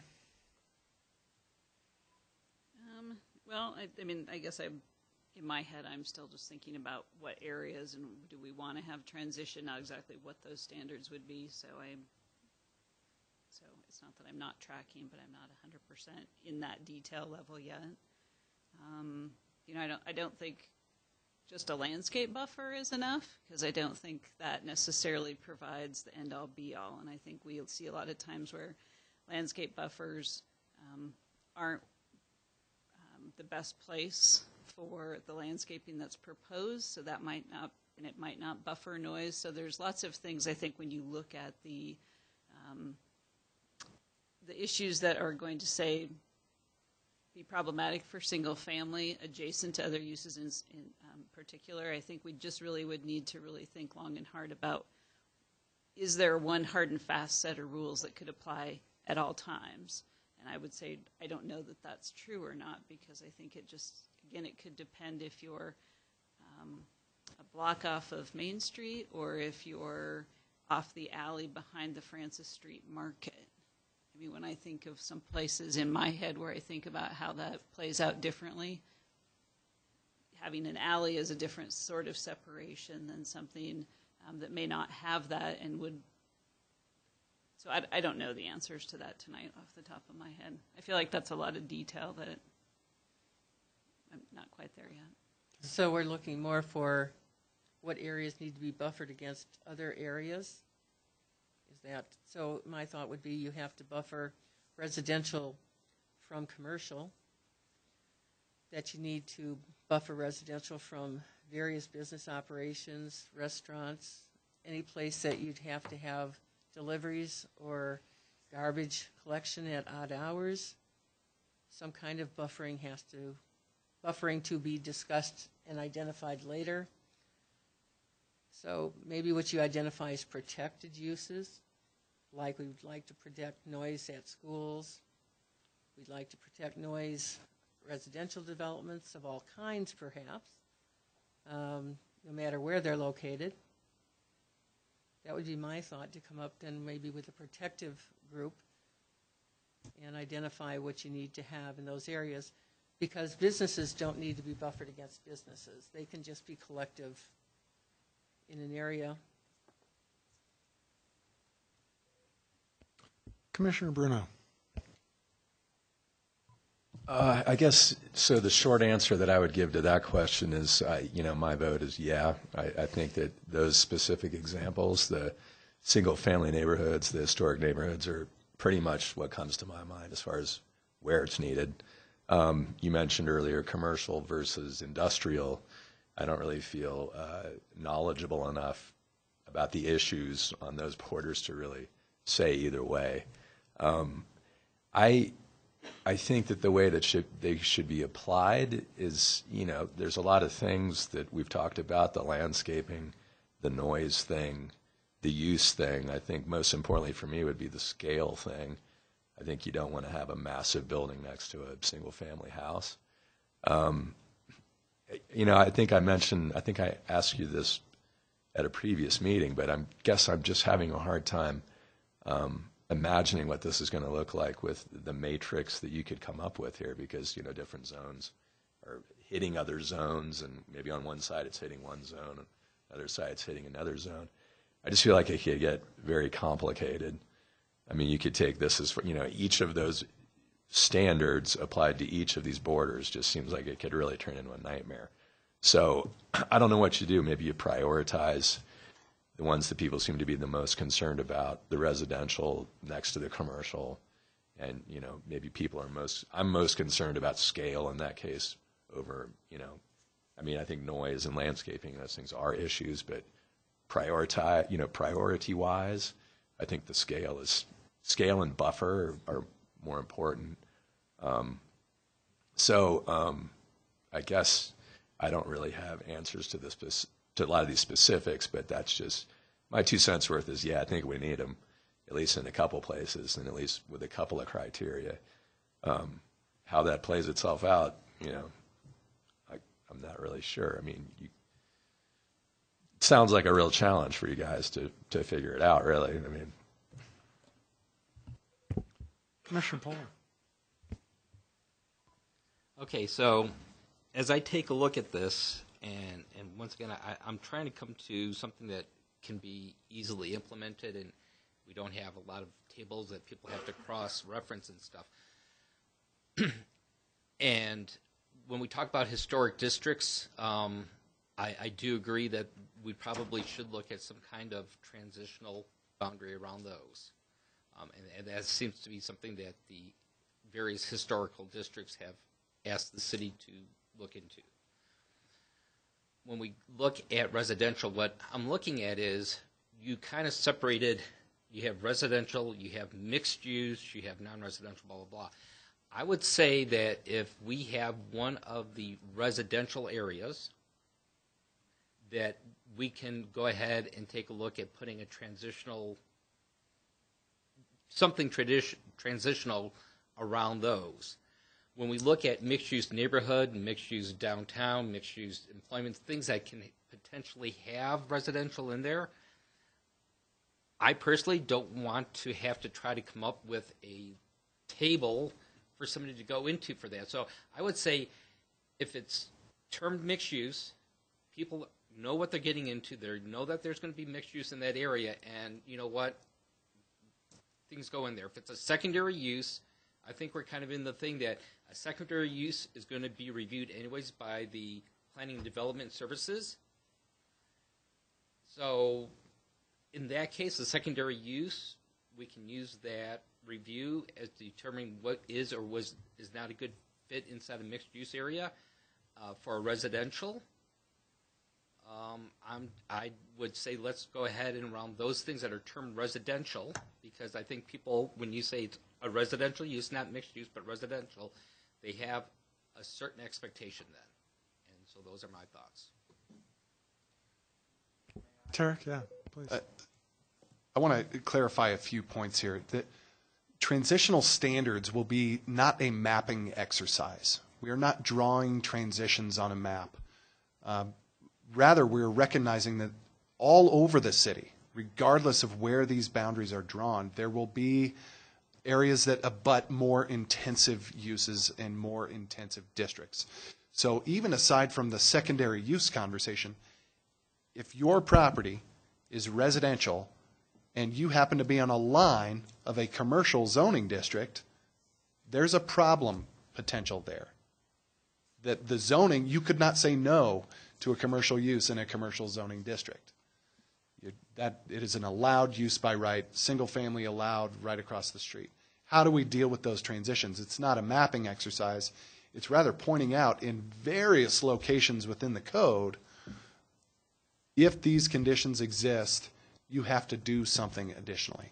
So in the use chapter that has been drafted, we've identified several of those. If you're a bar with outdoor dining, you're going to have different hours of operation.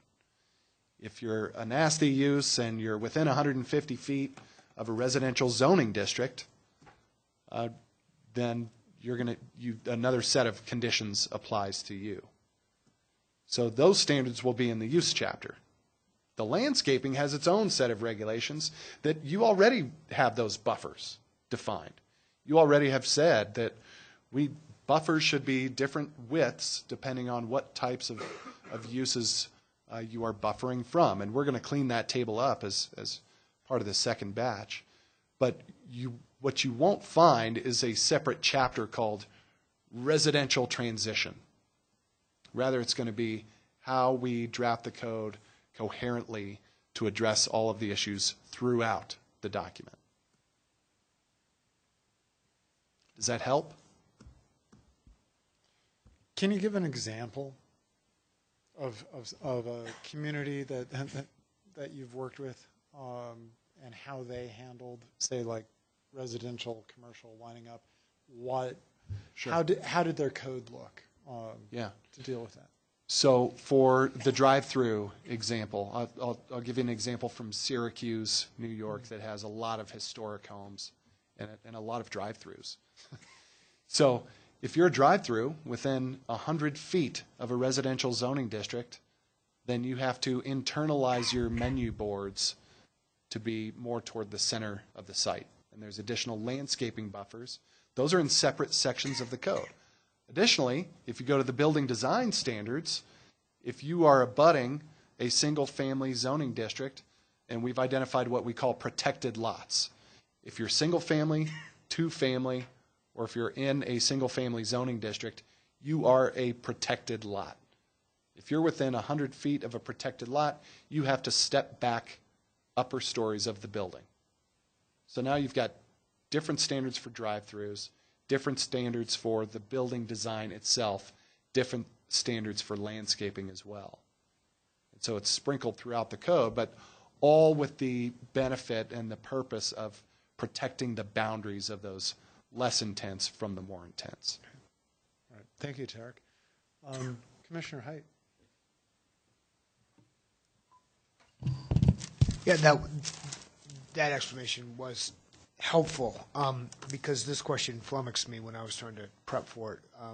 It made me look at our new zoning classifications, which I think Commissioner Poland was identifying too. We have residential, pure residential. We have a lot of mixed use, and then we have some non-residential stuff. And an awful lot of it appears to be mixed use, at least from the different zoning classifications that we've come up with. And then I had to go figure out what map to look at, and the only thing I could find, because we don't have a map yet, is Envision Longmont. And when I looked at Envision Longmont, there are some kind of natural transitions that we've already developed. We go from high density to medium density to single family residences. We go from primary employment around the airport to primary employment mixed use. And so in looking and thinking and all that, I don't know that we have a problem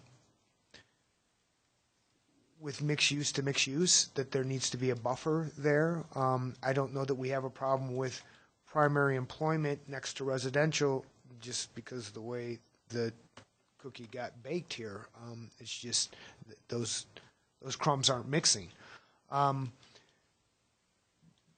at the same time, I agree too that the step down, or the natural step down from multifamily high density housing to medium density housing to single family residences, when you're on the actual transition, and there might be, a 4-story building or 3-story building next to, a guy with his quarter-acre lot, that maybe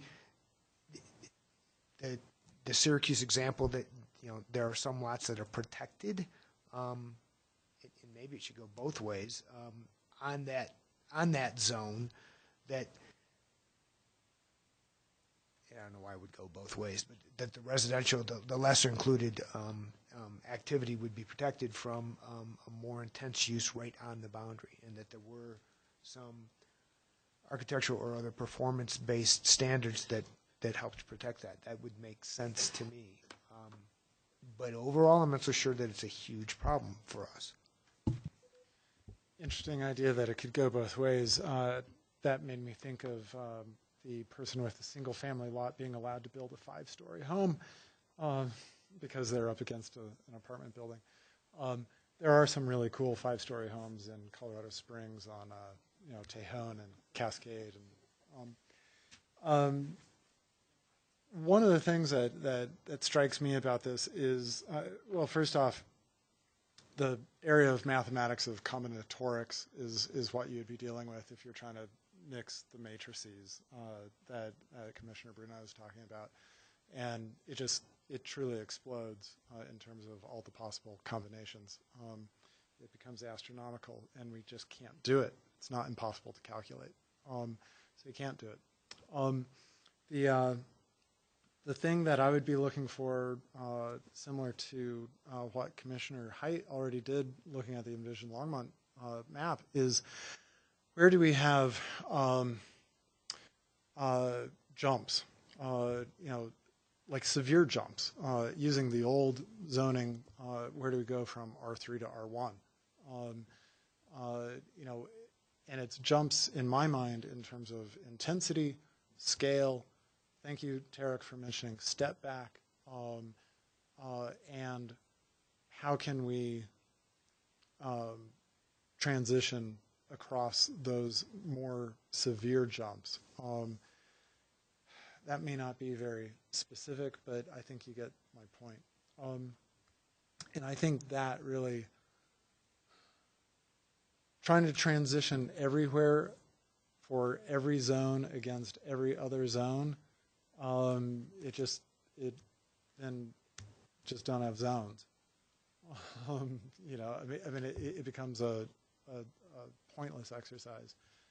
So we just have to find those really problematic spots, in my opinion. Commissioner Goldberg. Thank you, Commissioner Chernak. Gosh, I have very little to offer that's of any value here. Tarek, I guess my first, when reading the question, my first thought was, clearly we need to have some sort of transition between the zone districts. So between residential and mixed use, there needs to be some transition between mixed use and non-residential. This is, I think, maybe the established districts.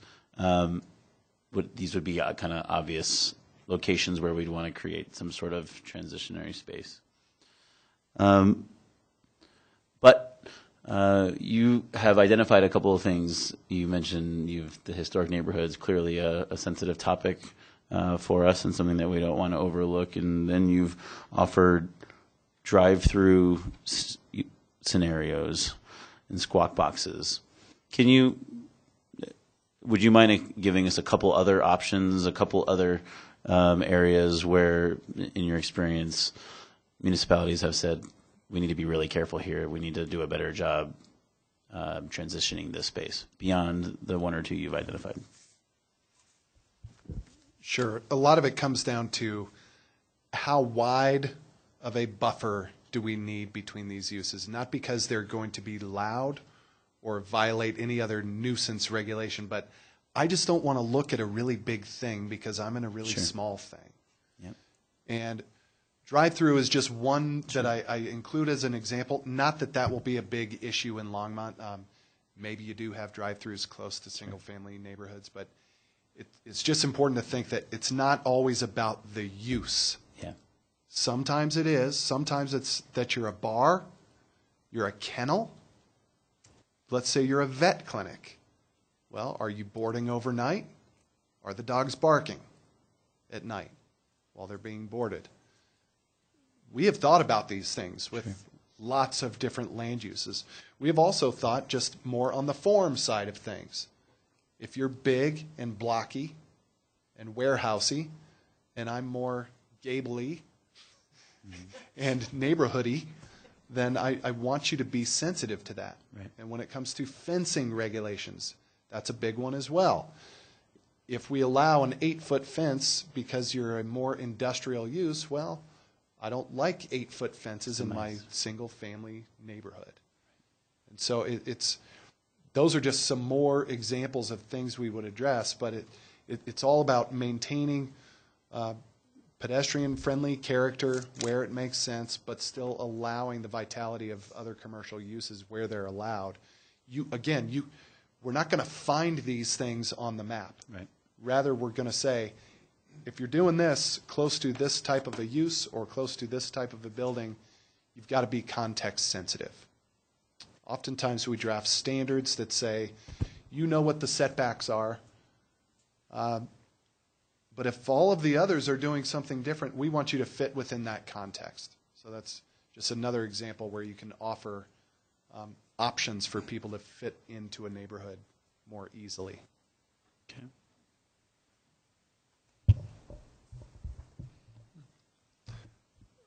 So I'd just like to provide a little perspective. As you're probably aware, under our current code, we have what's called residential protection standards. You've dealt with some of those with respect to variance requests. And those were developed when we last did a major update to the Land Development Code in 2001. That was some direction that we presented to Planning Commission and City Council at that time, and they said, yeah, they'd like to incorporate those as part of the code. And as Tark mentioned, there's certain types of more intensive commercial or industrial types of uses that are part of those residential protection standards. And for the most part, as part of those standards that we currently have in code, we've tried to address that as a separation of uses approach, where you have a minimum distance separation between those types of uses. It's worked sometimes. It hasn't worked in other instances. That's why you've seen some variance requests. So a few examples, as Tark mentioned, of the types of uses that we currently have as requiring that separation. We've got gas stations, bars and nightclubs, liquor stores, restaurants with drive-up facilities, potential outdoor seating, although that may be more of a kind of performance standards like hours of operation and maybe the size of how much outdoor seating you have. Motor vehicle repair, funeral homes with crematory facilities, animal boarding.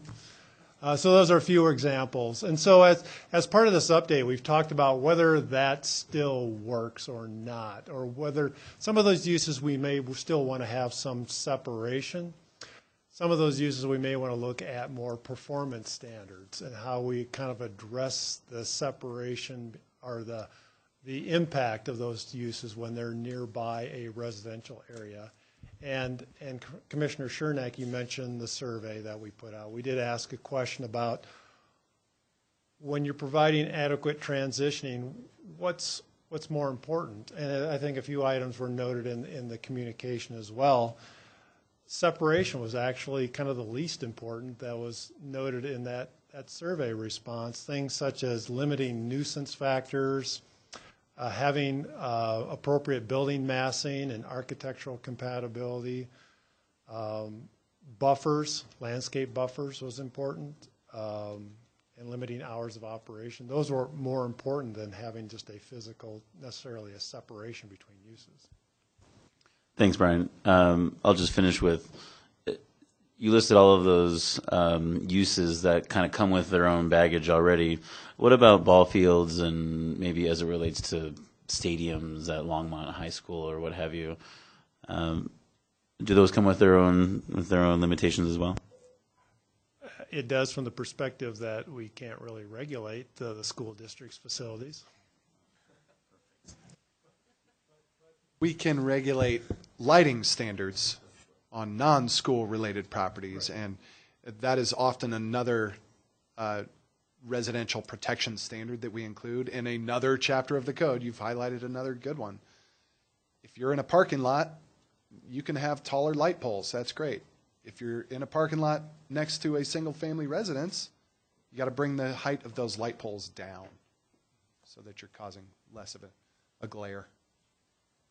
Can you regulate who sings the national anthem at the start of? I hear it from my house all the time. Commissioner Poland. Okay, so now that we're talking, now I think I better understand when we talk about protected and performance to help us with these areas. Because I'm trying to think what we've dealt with recently. I think two of the bigger ones were at Airport and Clover Basin, which was commercial, zone commercial, going next to basically single-family residence, and also at 17th and County Line, basically the same thing, commercial, going next to a residence, and understanding and trying to put in my mind what we can try to do to either, I can't say we can alleviate that, but maybe to help people understand what they can expect. And I think what's maybe missing is that protection, performance barrier there. What is there, so people can understand, okay, I'm going next to commercial, I'm going to buy next commercial. What can I expect to go in there, and what kind of protections do I have? It's going to be commercial, but what are the boundaries? How far back? You mentioned step backs. What are the performance? What's if it's a bar? How am I going to be protected from noise? So I think as long as that is specified, that's what I would be looking at, is understanding what those are, because then it would allow me to make better, more informed decisions. I think if I understood really what those were. Commissioner Kohler. I guess I'm trying to get to what the question is, which is probably a little late now. But so it seems like we're all kind of on board that there is some transition standards needed, or some transition zone needed, and it sounds like some of that's being addressed in the use chapter. Is that right? So I guess what's left for us to sort of debate or to give you feedback on? I think we got the feedback that we need on this topic. It's not the first time we've talked about it, but it's an important one, and unfortunately you have to be a little bit patient because you've only seen a third of the residential protection standards that you might see in other chapters of the code as those are drafted. But there is support to be protecting important established neighborhoods, and that's what we really wanted to just open it up to you to get a better understanding of where you wanted to head with that. Do you feel like Commissioner Bruno's issue with maybe an older neighborhood being on an edge of a multifamily neighborhood and that transition being from a single family to a 4-story building, do you feel like that's going to be addressed? It will, and it'll be addressed partially through standards. We can identify specific areas that are automatically protected lots, But the mapping is also a really good way to apply transitions, to just say, we're drawing the line right here for what types of things are allowed and what standards would be applied.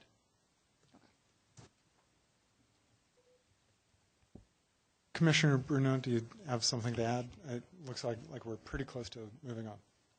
Okay, I'll keep it brief then. I'm just trying to envision how this is going to look, and I'm looking for a little clarity from you on this. I mean, essentially what I'm seeing is that each one of these zones that you consider, I don't want to say a threat, but like an issue with being abutting against a residential zone. So all the mixed uses, all of the commercial, those maybe. Okay, maybe those would each in their own definition have those little caveats. You're within 100 feet of a protected zone or whatever. You're going to address the uses and you're going to address the scale and whatever basically gets decided. That's how it's going to look. Correct. It's going to be a pretty holistic approach throughout the code. As Brian said, you have residential protection standards now. We took a lot of those and put them into the use regulations. It said, but those are only dealing with when a specific use abuts another specific type of use. You might see district to district standards that would then invoke the same set of standards. You might see, like the lighting standards, use on use standards that are going to apply through the development quality standards, not just to the use, but talking about building design, lighting, fencing, landscaping. Thanks. I had another question, but I'm not going to ask it. Just like it's specific. It's too specific. I'll just leave it. Thanks. All right. Shall we move on to the ADUs? So a non-contentious issue, accessory dwelling units. And again, we'll start off with just some images. I don't believe any of these are in Longmont, but if you don't know what an accessory dwelling unit is, this is not a primary use of the property. This is usually at the back or the side yard or upstairs on a garage. It's a mother-in-law apartment.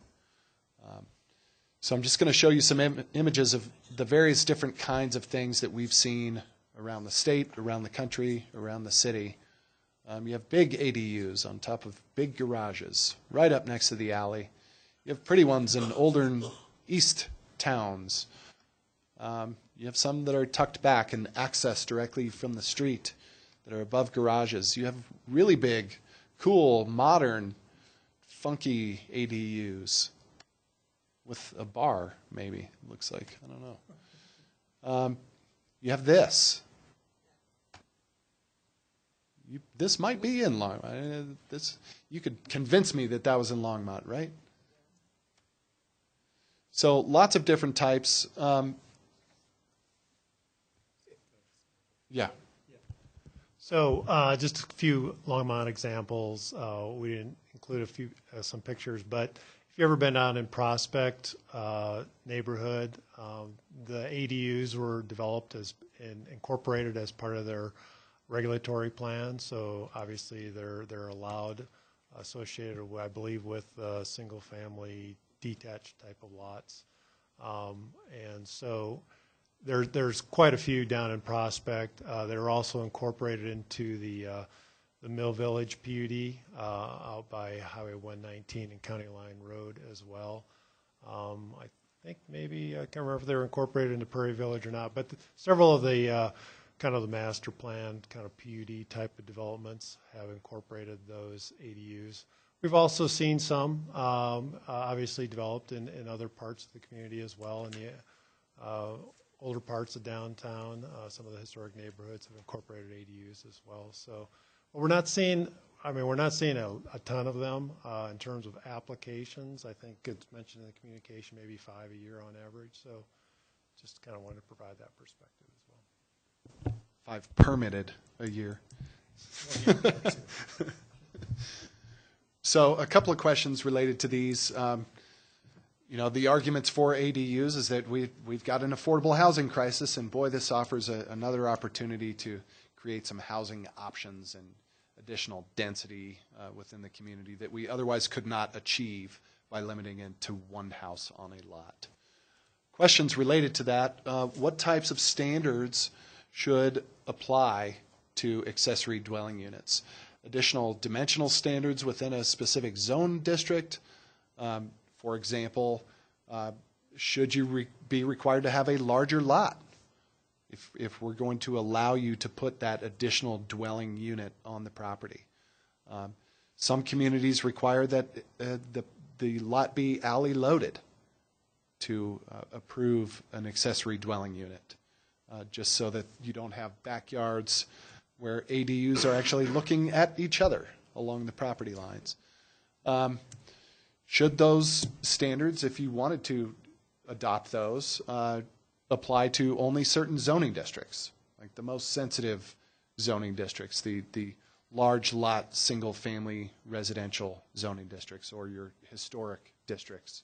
Or should they apply wherever ADUs are allowed? Should additional size limits apply to accessory dwelling units? Some communities land at 750 square feet. They just say that's the limit. That's as big as we're willing to go. Other communities say if you have a garage that's bigger than that, we don't care how much square footage you put above that. And others limit it to the size of the primary structure on the lot and say, well, you can't be more than 50% of the footprint of the primary structure on the property. Lots of things to consider. Just wanted to open that up to you, and as with the other subjects, I'm going to give you a preview into the nothing. So that is our only question on ADUs. How about that? Commissioner Bruno, kick it off for us. I think the short answer might be yes for me. I don't think there's anything wrong with having them. I guess in my mind, I'm just thinking this usage and proximity thing. You know, if you're right next to someone else's house and you want to build a behemoth accessory dwelling unit, I'm not sure that's really cool. You know, I'm not sure how much input I have on the actual function, how you arrive at the number. I think that all those things that you just brought up all sound fairly reasonable. I think maybe something a little more dynamic, you know, something relating to the houses around it or the house that it is originating, you know, the property that it's already associated with. Something like that could be pretty reasonable. I know I've built a lot of stuff in Boulder, and they had the whole solar, you know, envelope, the solar impact kind of thing. That could get ridiculous, but, you know, there's something to it. And, you know, I don't know. Maybe you just don't want to cancel out somebody's entire backyard experience. You know, there goes their son, you know, garden, goodbye to the garden, whatever. I mean, it's something I think would be good, but, you know, some simple function of the property that it's on or the property that it's next to. Brian? So I thought it just might be helpful just to briefly kind of describe what our current program is regarding ADUs. You know, it's been in place since the code update in 2001. When we first incorporated that into the code, there were some recommendations to try to protect some of the existing neighborhoods. One of those was it was limited, obviously, to single-family detached type of residential uses. At the time when it was originally developed, it was limited to the maximum size was 800 square feet. We've subsequently, there were some amendments done a couple of years ago that expanded that to, I believe, half the size of the principal dwelling is the current limit. There's also a requirement or restriction that one of the units, either the principal dwelling or the accessory dwelling unit has to be owner occupied. So the owner of the property has to occupy one of the units. They both can't be rentals. Trying to think if there's anything else that jumps out in terms of some of the restrictions. I think those are the primary ones. It's a Currently limited to 25 feet, and we are Right. proposing no higher than the principal dwelling unit. So that's a change. Okay. I think if there's anything else, I'm just thinking off the top of my head. If there's, let you know if there's anything else I think of that's important. But those are the main ones. And right now we currently have in our code. Obviously, we have density limits for each of our residential zoning districts, which, as part of the update, we're planning not to carry forward. And so as part of that, the current ADU standards incorporate that density limit of a particular block or subdivision. And so with the density caps for the specific residential districts going away, I guess one of the questions was, does the commission have a concern about potentially the number of accessory dwelling units occurring in a particular area, or should that be regulated through some other matter in terms of either the size of the ADU beyond what we currently have, or it has to have a certain size of lot to have an ADU on it. So hopefully I haven't further confused the commission. Okay. Commissioner Poland. So, Brian, one quick question before I get to some other things. Are ADUs permitted uses? Are they conditional uses? How are they set up? They are a permitted use, so it's an administrative review process. Previously, prior to the most recent amendments a couple of years ago, it had to go through a site plan review process, and now we do it more of an administrative site plan waiver type of process for the most part. So knowing that there is a review process that are built around them, I'm actually okay with the current standards as they've been laid out. I don't see, for me personally, any kind of additional limitations put around them. I think the reason why we came up with this, the city came up with this, is to promote it, to kind of say, hey, we know what, we know that there's a housing issue, we know that there's a cost for housing issue, and this is a way that we can get additional units provided. We had the perfect example come across us a couple months ago that we approved. So I think that's really the purpose of it. It's been indicated that there really isn't that much happening with it anyways as of yet. I'm hoping, I'd be personally hoping that we see more of these come through with the city, because I think it is a good solution. Personal note, I would like to take a look and hope that you maybe review some of the things that we consider an ADU, because we did have a couple little gotchas there that a couple of us had a little issues with, like making sure that there was a eating area and what constitutes an eating area for ADU. A toaster oven was suggested, and is that really what we want? Do we really need that kind of limitation? But as far as the size, I think I'm okay with what we currently have, and trying to, I think that allows us to kind of like emphasize that we are encouraging this kind of building in Longmont. Commissioner Height. Yeah, I hate this thing already.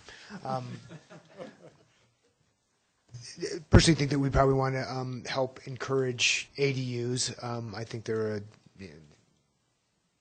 practical way to use our land resource as positively as possible. But at the same time, when I started thinking about where this could happen, and as Commissioner Bruno was started to raise, the issue becomes, what are the concerns for neighbors and what are people worried about? One thing that jumps out is parking. Another thing would be the impact on the neighboring property. Does it, create a solar problem for the neighbor next door who can't then grow vegetables in their backyard. And overall compatibility with the neighborhood, the design of the thing needs to fit. The areas in which it would go best are probably single-family residential places, homes, but that kind of turns the SFR designation on its head. It's now multifamily. You're having, two families potentially living on one lot. So it's quixotic in the way that ADUs would work at the end of the day. That being said, I think you want to encourage them, and I think that the best way to control them, or the specific question, should there be dimensional standards within a specific zoning district? I think it probably should be encouraged in most residential districts. Possibly the heavier multifamily areas, it wouldn't be practical. But I'm not so sure it's a dimensional standard. I think it's more of a performance standard, whether or not there's appropriate parking, whether or not it meets architectural compatibility, and whether or not the impact on neighboring properties. How you regulate that, it's a little beyond me right now, but those are the things that I think an ADU raises as a problem that needs to be addressed. Commissioner Kohler. My question, I guess, was to staff, if you feel like what we have now works. I mean, do we get a lot of complaints? Have issues arisen from these ADUs being proposed or constructed? I just wonder if maybe we don't need to reinvent the wheel if this thing's already been thought out and it's working. I'm not aware of issues or complaints that we've received. I don't know if Joni or anybody else. I see a lot of head shaking no, so it seems like it's working fairly well to date. It's just, I think one of the main questions was, do we need to have some type of limit in terms of the number of ADUs in a particular area? Because right now it's limited by density, either on a block basis or a subdivision-wide basis. So, for example, in the R1 district, our current R1 district, it's limited to 5 dwelling units per acre. So we either do that on a kind of a block basis or a subdivision basis. And so since with the code update, we are kind of getting rid of that density limit, and we're going with, lot size minimums as kind of dictating how dense an area can be. Would you have any concerns if there were, multiple ADUs on a particular block? And would that go back to someone having to track that? Our preference would be not to track it. I mean, that's always been a problem. Although tracking is fairly easy because obviously we issue building permits for those, so that's a pretty simple way. I would say the only issue we've ever had with ADUs that's come up recently was, they have to pay fees similar to a single-family home, the impact fees, not water or sewer, but our park, rec, and transportation fee. So there are fees associated with making that investment that I think maybe folks have been caught off guard about. And just to clarify, as we continue to discuss, an ADU can exist wholly within the primary unit, just as a separate dwelling unit with a separate entrance, right? It does not always have to be an extra building in the backyard or elsewhere on the lot. That's correct. It could either be part of a detached structure or it could be integrated into the principal dwelling. Okay, all right. Commissioner Bruneau. This is just kind of a weird idea, and I'm just going to throw it out there and make it brief. But so this is sort of like the counter idea of the transition zone, but is it possible to give people who are abutting a different zone kind of a break on some of this stuff? Like, I mean, if you're backing up, if you have the residential, you're backing up to the commercial, basically your backyard neighbor is a commercial property, can you just say, give them a break, let them build, whatever they want as far as an accessory dwelling unit, given, their what's behind them. I don't know if that complicates things or whatever, but just a weird thought that crossed my mind.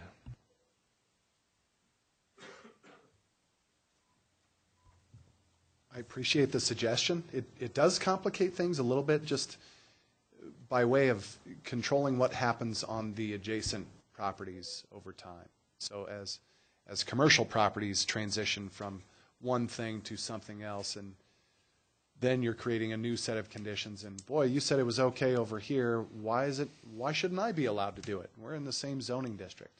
But I think it's a good idea in that you're saying, we're giving you a break. Although we've said no in other parts of the city, here it makes sense because you're not going to bother anybody with these additional units.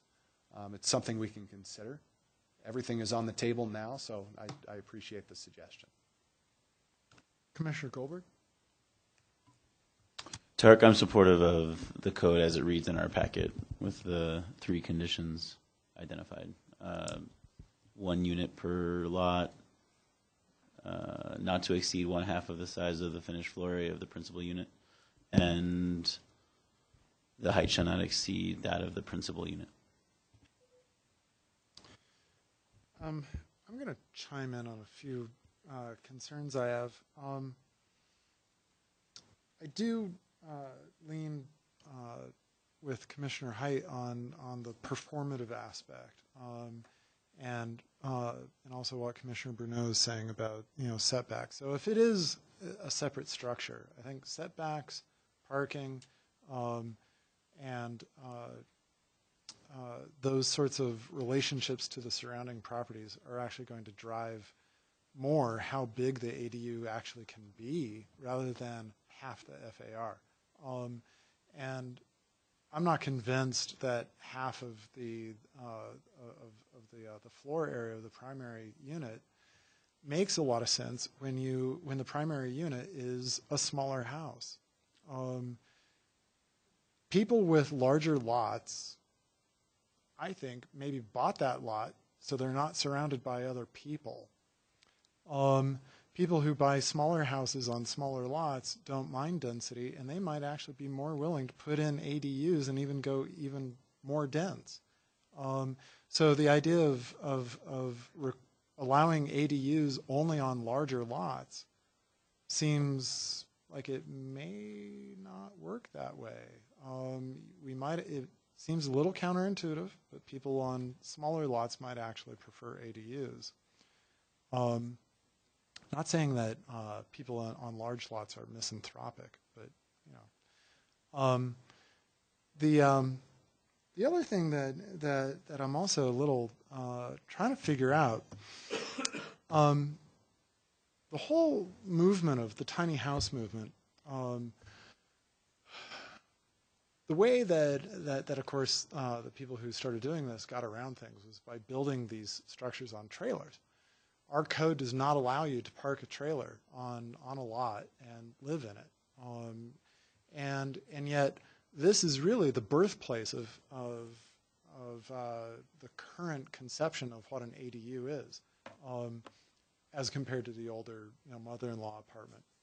But a lot of folks, if you say accessory dwelling unit, and they're like, "What's that?" "Oh, it's a tiny house." They're going to say, "Well, I have a friend who has a tiny house.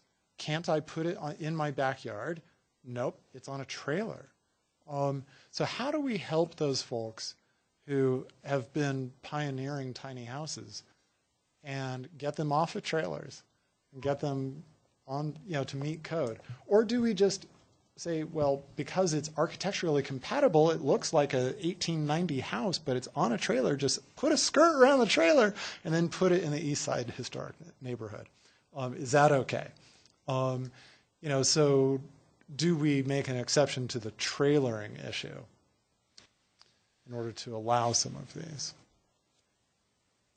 We did not highlight tiny homes as a topic of discussion. However, it's one that we have in every single community we're working in. Okay. It comes with its own set of challenges. I would flip the question on its head and say, if you want to do a tiny home as an ADU, yeah, that's fine. Put it on a foundation and connect to water and sewer. Right.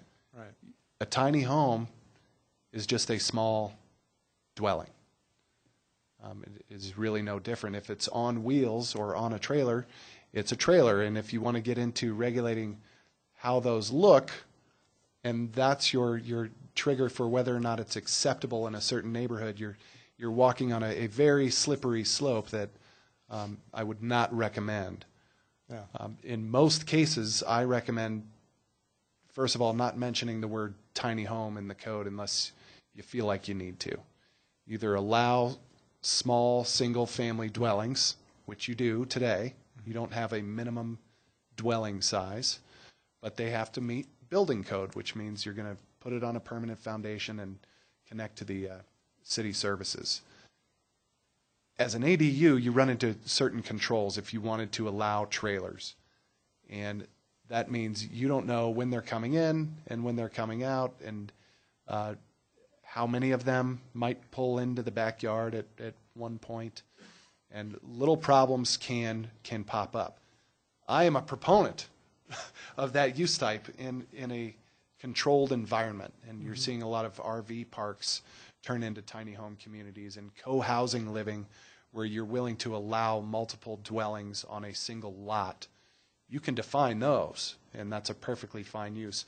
Most neighborhoods are not comfortable saying, yeah, you can pull in a tiny home anywhere you feel like, just because it doesn't meet the typical character of well-established neighborhoods. Yeah, the main problem I have with it is actually the hygiene and the sewer connection. I mean, unless you're in an RV lot and have different facilities available. I was just throwing that out there, because I think we may get people who are more of the tiny home trailer mindset, not understanding why they don't fit into our code, but it's probably just an educational thing. So anyway, sounds like we have a fairly coherent answer for you. Yes, on this absolutely. One? Okay, great. Let's move on. Heavy industry, right? This is exciting. All right. Not because it's heavy industry, but it's the last topic. So let's get right into it. Not a lot of pictures here for you. I think you know what we mean when we say heavy industry. What separates it from lighter industrial uses is that you're making smoke, you're making noise, you're loud, you're smelly. So there is a time and a place for those types of activities. You have not seen a lot of heavy industrial activity in recent years in Longmont. You had some many moons ago, and the plan does not really recognize a home for heavy industrial uses. So our question for you tonight is, should Longmont consider allowing heavy industrial uses somewhere? And if that is the case, and I think we brought this up on October 25th, we did not bring forward a district for heavy industrial. You have currently, I think it's the Rail Park District, but it's never been applied, so we didn't carry that forward. And a general industrial district, which has been melded into several different districts. So should we allow heavy industrial uses somewhere in the city? If so, should there be a separate zoning district dedicated to heavy industry or general industry? And if not in a separate zoning district, again, assuming you want to allow heavy industrial use, should it be allowed in one of the other zoning districts that have been proposed, such as the primary employment district, as long as you have, again, certain standards that would have to be upheld. If you can be nasty in the city and even in this district, but not if you're within a certain distance to other types of protected uses. So let's start at the top. Commissioner Height?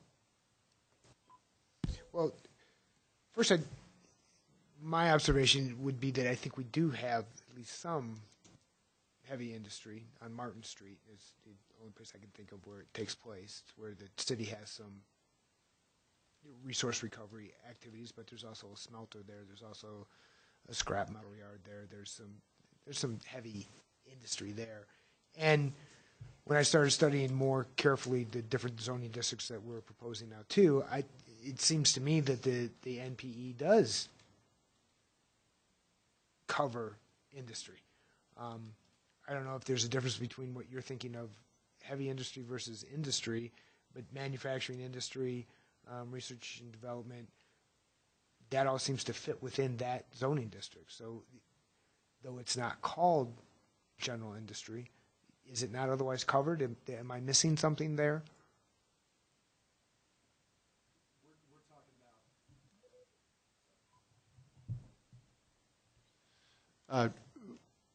We do have manufacturing uses carried forward. We have light manufacturing. We have manufacturing. We have a new use type for artisanal manufacturing on a small scale. We're thinking bigger factory type heavy industrial uses, where a lot of the activities occur out of doors, unenclosed, with lots of performance violations anywhere else in the city because they're noisy, smelly, there's dust and odor associated with them. So my sense is then, to answer that, to the extent that the NPE does not cover heavy industry, then we do need to either have it covered in NPE or we do need a general industrial classification, because I think we do have that activity taking place in our community. I don't know that we necessarily want to zone it out of existence either. So in that regard, yeah, we probably need a district that covers that activity, would be my answer. Commissioner Pollan? In taking a look at the allowed uses, I consider this something a lot like the wastewater treatment plant, which is a conditional use in the NPF district. I would think that as long as we just put in another heading that was for heavy industry and made it a conditional use in the NPF, I would be okay with that. The PF district is for public facilities, so. Oh, sorry. I PE. Put it under okay. the PE. Okay. Commissioner Flake? Thank you. In terms of artists in doing metalwork and that kind of thing, as I recall, in the days when I was a planner, those uses that a lot of artists now do, requiring welding and such, require an industrial use that isn't clean, like a very heavy industrial, like the kind that we're talking about. So I was wondering if what you're looking at in terms of this heavy industrial use that would be unclean and outdoors and that kind of thing, are you basing it on square footage that we might have to accommodate if something came in? Is that part of what your consideration is, the square footage it would occupy? We didn't bring it forward at all. So we have not accommodated for really big, heavy industrial uses. What the types of things that you're referring to, even if they occurred out of doors, the way we've made the distinction between what makes something a medium industrial use, or medium industrial, yeah, that's what we've called it here, is that those impacts that are associated with industry like that are contained within that property. And that's usually a determining factor when you get from light or medium industrial activities in manufacturing to the really big, heavy industrial that I'm talking about. So give me an example of what you're thinking of the really big, heavy industrial. So right here, this picture. You have a smokestack. I'm making tires. Okay. And when I'm not making them, I'm burning them so that I can make some more tires. Oh, okay. And I wasn't going to mention a specific municipality. Sure you are. South of here and east of here. Sure you are. Okay, so you're thinking huge acreage and lots of smokestacks and stuff coming out that we need to guard against pollutants. But some artists actually do some very heavy industrial type. It's on a small scale, but it can be incredibly hazardous. So perhaps we have to have performance standards built in a district and have some kind of a, I don't know if we have a conditional review or something of that nature so that we can accommodate those kinds of variety of uses, because I've heard it said we should have an artist colony. We should encourage different kinds of things of that nature. But if there's no place for them to locate, I mean, even potters need to have certain kinds of equipment and materials that may borderline on those kinds of things. And you have to have a way for them to locate so that they know that they're welcome. I mean, that's the problem with excluding everything out of the code, is that then you've excluded some things that might be viable at a very small scale, but then you'd have to come up with a square footage for the operation. And I don't know what environmental kinds of protections or screening would have to be done along with that. Not sure. Well, you've got general nuisance standards that most cities have, Right. Outside of your development code altogether, that say you can't be smelly, you can't be loud, and you can't put dust on other people's property, right? Also within the zoning regulations, you have some of those performance-based standards as well. We think we've done the opposite, actually, for the artists and the small-scale fabricators and makers, as they're being called, innovators. We think we've been more permissive in the draft that's before you now by not only allowing them in a broader set of zoning districts that allow residential to mix with those types of things, but also by creating a new use type, artisanal manufacturing, that says, we get it. You're not going to be in a big factory. You want to be in a smaller space, and we think that's good. That's economic development at its finest scale. So I think we've accommodated for those things. So is that, instead of, say, designating something as work-live? It could include a live-work space, provided you're meeting the standards that we've drafted for live-work, which is you got to be in the back of the residence, or you got to put the residence in the back or upstairs. But this is less about those. I can't think of an example where any artist would fall into a heavy industrial category that we're talking about today. I'm talking about massive production of something. Of scale. And the use of raw materials to make big things.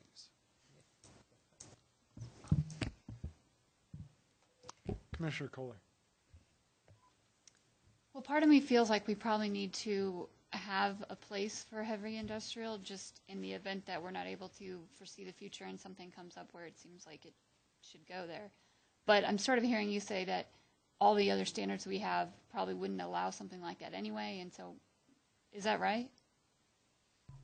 Well, not necessarily. I mean, if you are far enough away from any other development and you have a big site, then it's quite possible that you're not going to hear the noise. You're not going to smell the smells because you're on a really big property somewhere where heavy industrial might be appropriate. So the question is not whether it's already addressed and couldn't happen because of those standards. It's the very question you posed. Should we, not knowing what the tea leaves say, should we just have a placeholder should somebody big want to come in and do something to make sure that we can accommodate that type of use and activity? So then I guess I would lean towards putting it in the right zoning district as a conditional use, of course. I don't think any of these should be permitted uses, but as a conditional use. Commissioner Goldberg. Brian, what's the heaviest industry we have going on in our town?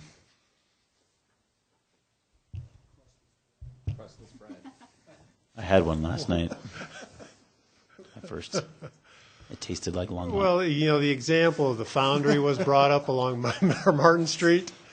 That's actually kind of an enclave. It's not. I'm sorry, Brian. There was some giggling back here for some reason. Would you start again? Sure. The heaviest industry in our town. It's breweries, hands down. Oh, breweries. No, so we fall under MI. the example was mentioned of the foundry that's along Martin Street. That's actually not in the city limits. It's unincorporated.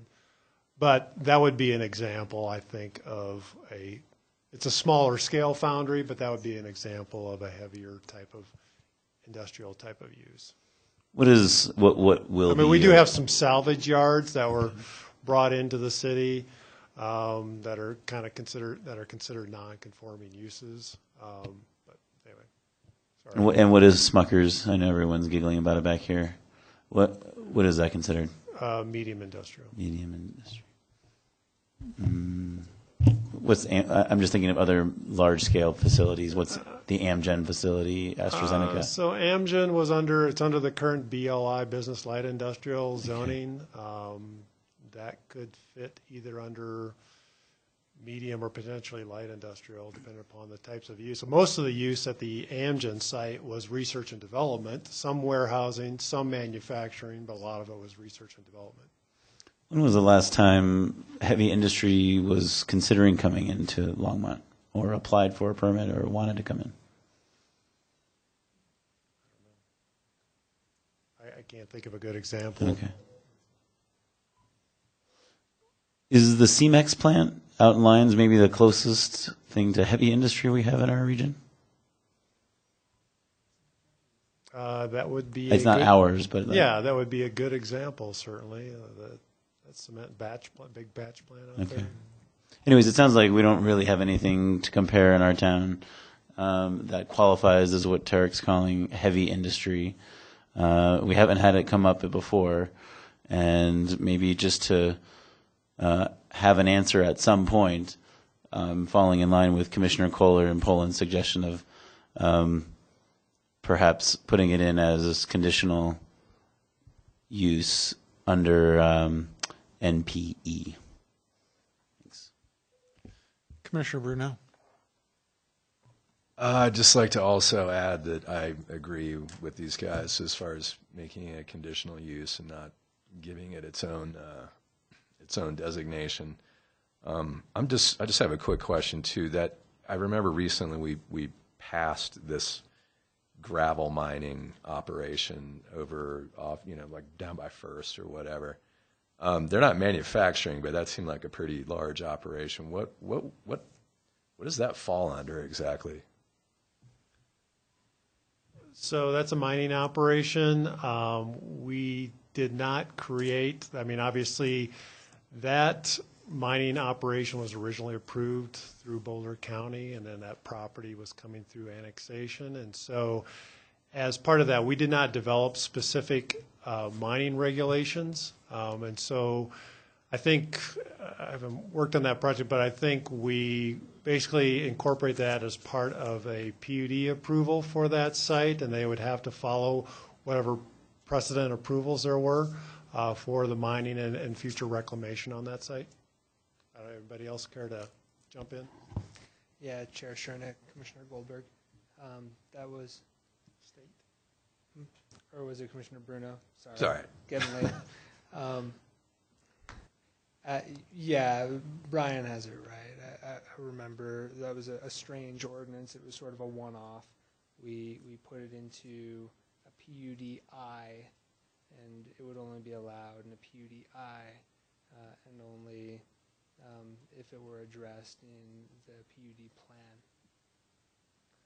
plan. Is that sort of if somebody just bought that property inside city limits and wanted to do the same thing, would that sort of follow the same process as it did other than the fact that you guys sort of inherited it and it was pre-approved? Would it, I don't know, I guess I'm just trying to figure out what happens to something like that,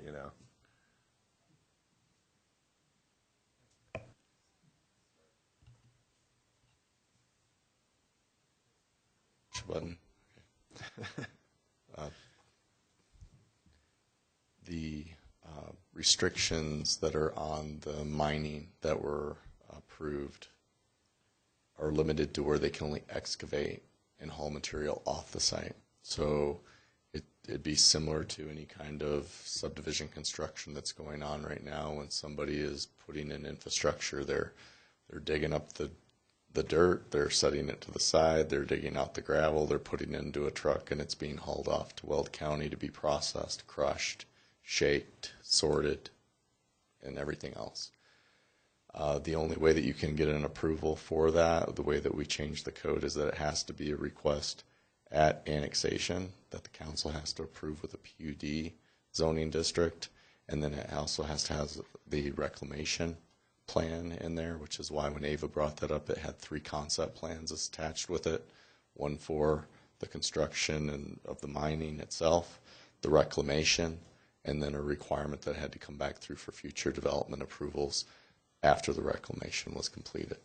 So from a heavy industrial standpoint, the look at it was that that was probably the way for us to address those impacts to any neighbors or to any additional properties by allowing them to excavate, haul, but not do any of the other ancillary things that would normally happen at a gravel mine or production area. So moving forward, I mean, if that were to happen next week, it's not really going to follow on. It's not going to fall under any of these light, medium, heavy industrial uses at all. It's sort of a special construction sort of process. It was a specific use allowed by council with the annexation and approval of the zoning, and then the PUD plan that you guys approved the mining plan that was approved by the state and by Boulder County, with a reclamation plan of what it was going to look like after the mining was done. Of that, they would dig open a cell, roughly 5-acre area. They would excavate it. They would then take the overburden, fill it back in, and then they would start the next 5-acre area, dig that cell out. That overburden would finish filling that area. Once it was filled, they have to restart the reclamation process, and then they roll through each one. But everything that's considered overburden that they don't need goes in to fill the holes that they just dug so that they could reclaim. Okay, so it sounds like pretty much anything like this is going to look like a one-off, you know, and have to go through its own special. It's not going to fall into any of these easy categories or anything that we're going to have to be able to chime in on at this point as far as zoning or regulating it, right? I don't see it happening, and again, just from the standpoint of the properties that it was affecting when we purchased those properties, or when we were looking at for the open space, because we own some of the properties that are going to be impacted. We bought those properties knowing that those leases were already in effect and that those approvals were already there. And so where you can mine and where the resources are is really limited, and most of the other areas are already developed within the city of Longmont. So I don't see us having that. The only other place I could think of would be where they're currently been working out at Sandstone Ranch.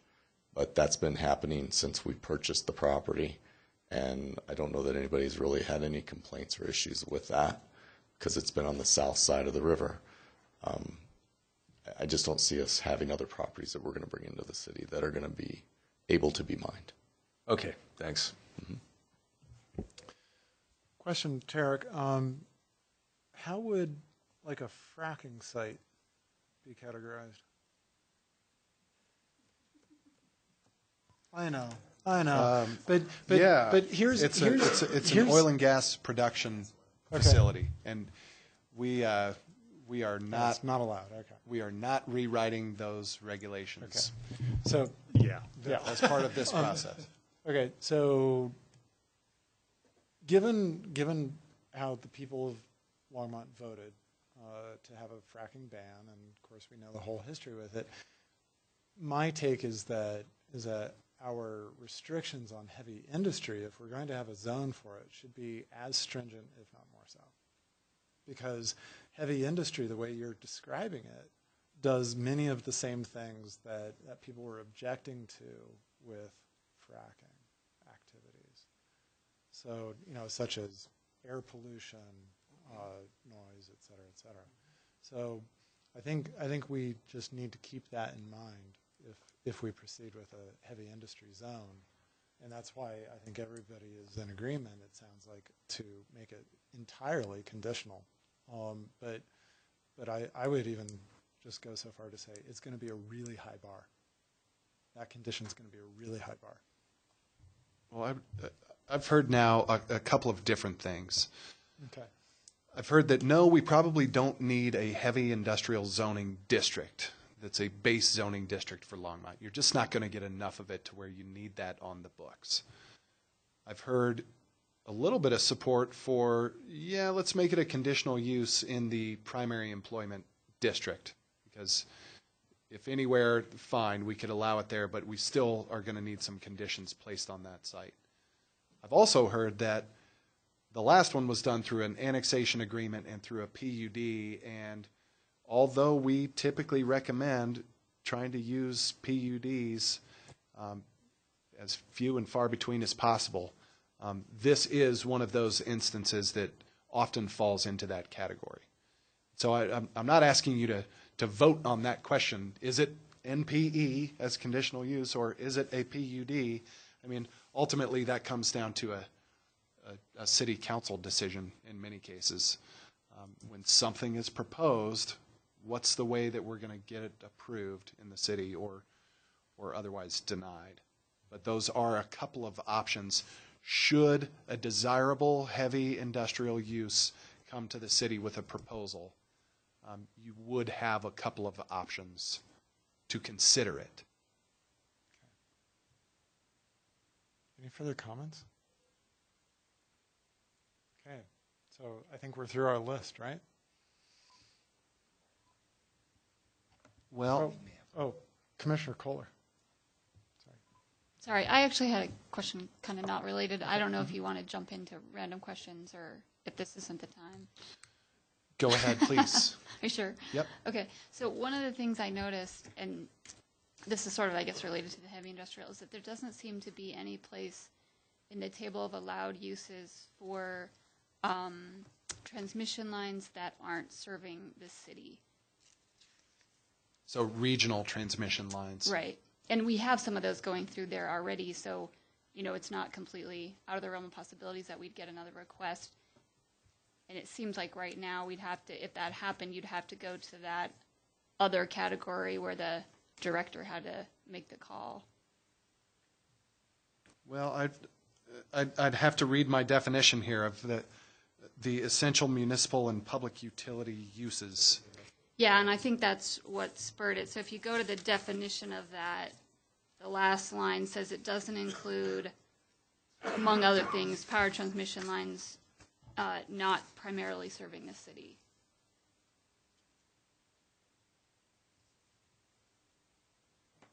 You are correct. I don't know if you change the definition or if you have another use in there. I don't want to venture as to guess as how that ended up that way, but I guess a couple of questions. You're probably not going to get more, but still, I think if you have some of that in the city, we should probably accommodate that as some type of use.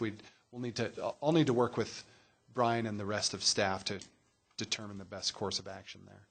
Okay, and then I guess kind of along those same lines under the alternative energy production, Yeah. it has that same sort of caveat that, you know, this basically only applies when the activity is accessory to a principal use of the property.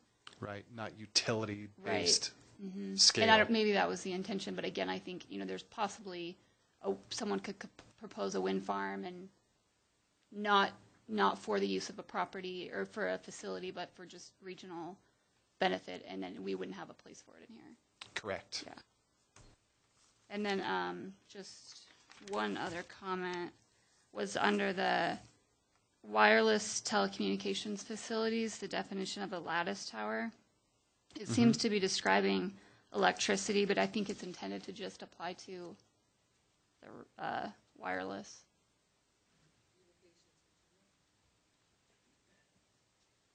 Do you see that? I'm sorry? So under lattice tower, the definition of lattice tower, Okay. page 95. Yeah. It seems to include the transmission of electricity, but it's, you know, really just describing a telecom site. Yeah. I'll be honest, we did not make substantive changes to your wireless regulations. Brian, are you working on separate updates to those? Yeah, we are actually clearing is involved, but we're looking at those, and those will, once we have some potential amendments to the wireless telecom, if we do have amendments, they would be rolled into this update, I believe. Is that correct? So we have special counsel through the city attorney's office working on those right now for a number of reasons. So they're going to do that package, and then we'll bring that back through Dan and Jeff and bring that to you. But that's currently being worked on completely separate by an attorney who specializes in that. And sorry, I have just one last thing. So then under wind turbines, we go on to define it as the use of land for wind turbines and batteries and lines. It seems like that should maybe be wind farms or something more. Table as an accessory use. So, And so a wind farm is a primary use of property, whereas one wind turbine is an accessory use to, say, another agricultural use of the property or a subdivision or a single-family residential rural property. okay. But not the primary use of the property. So then if a turbine is allowed as an accessory, is all that other stuff included in that definition also allowed? Like the utility lines and the battery bank, the chargers? Yes, yes. And we often have to include a lot of that, the minor utility things like that, and substations need a place to go. Transmission lines need to be there. You can say you prohibit them, but if you're going to do any development, it's going to be there. Okay. And that's what I was kind of getting at. It seems like we have stuff like this in the city. It's Right. possible that it'll come through. It should probably have a place. But you're highlighting a kind of a bigger question, and that is, do we want large-scale utility-sized alternative energy facilities in the city? And we have not accommodated for that as a use in the current draft.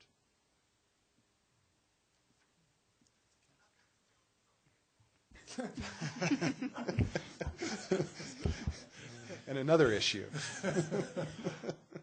Commissioner Poland.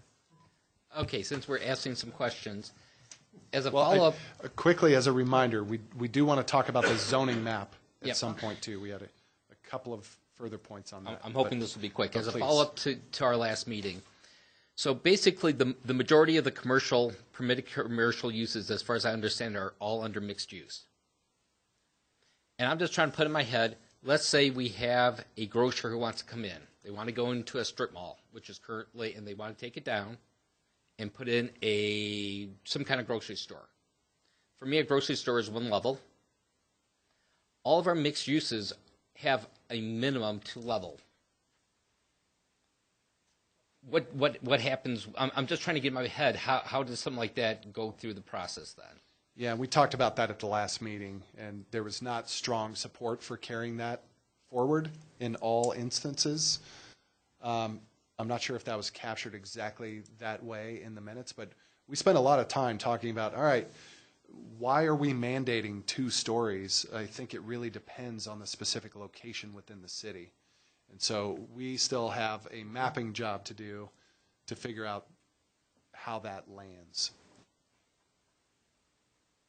Okay. So you're So- basically still noodling it. Yeah, so for example, the mixed-use corridor north and south of downtown, we may want to allow more flexibility there for those types of uses. That, you can do architectural elements that may have it look like a 2-story. That's only a 1-story building. There's different options to consider. Produce on the second floor. Commissioner Flake. Oh. Okay, I'll make my comment. I'm fine. Generally, the grocery stores actually do have more than one level, but it's interior space, and they don't generally show it from the outside because they do have more than one level because that's how they're structured. Okay, so the map. We're almost done. So, do you want me to lead this discussion on the map? Okay. So, basically, Brian started off the meeting by telling you the map is on the way. The map is on the way. That's exciting because it kind of brings all of these discussion points over the last 2 meetings to head, that now you can look on the map and see, all right, how do these things relate to one another? That's coming out November 29th. I just want to point out that it's not as straightforward as taking the conversions of your current zoning districts and changing them and renaming them onto the new map. That there are different strategies with different levels of complexity depending on the specific zoning district. Some are very simple eliminations, where you've never applied a district to the map. We're no longer going to include that in the legend. Some have only been applied to the map once or twice. Those will become other zoning districts. Some, as you recall, are consolidations of existing districts, like the R1, the RLE, and the E2 will be remapped as RSF. We're talking about single-family residential zoning. That's a change with a different strategy, though. You had to look at those parcels and say, all right, is this really making sense? Staff went to a level beyond that to really study locations for how these districts would be applied in those instances. So I mentioned there are a lot of consolidations, a lot of them one-to-one. So those are pretty simple. Some of these are just going to require additional research. We're going to put out a draft map at the end of the month. The community, not just you all, not just staff, the community should be a part of that process. This is the chance now to come forward and look at the map, especially when the development standards are drafted, to say, all right, I'm okay with these changes to the code, knowing that the map laid out the way that it did.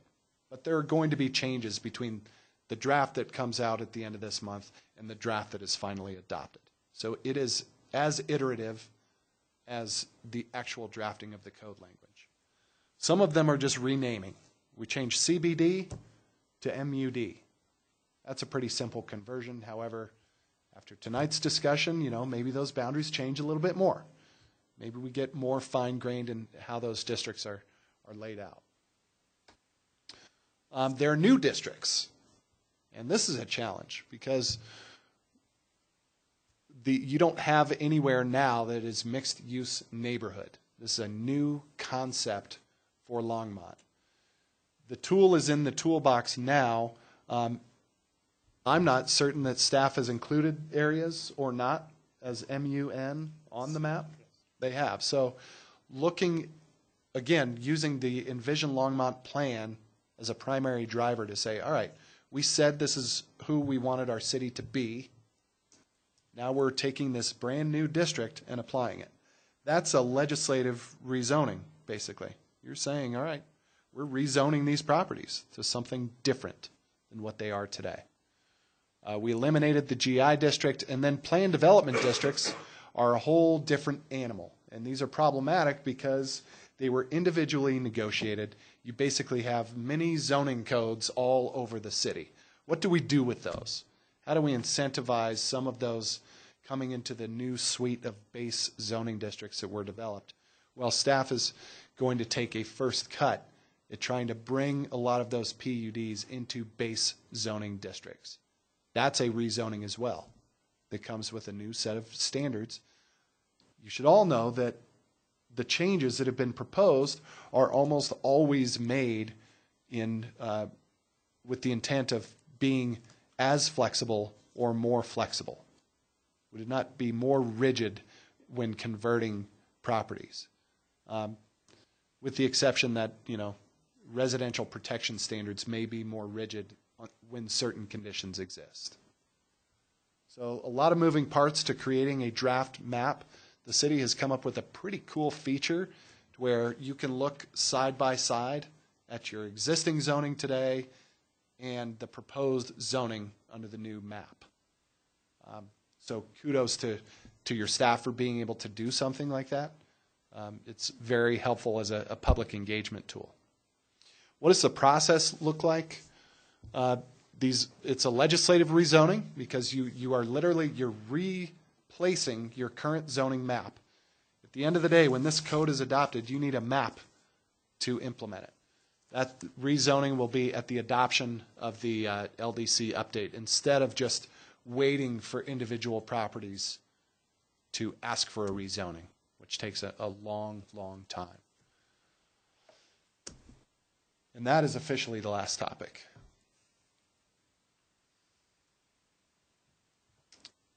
All right, Tarek, thank you so much.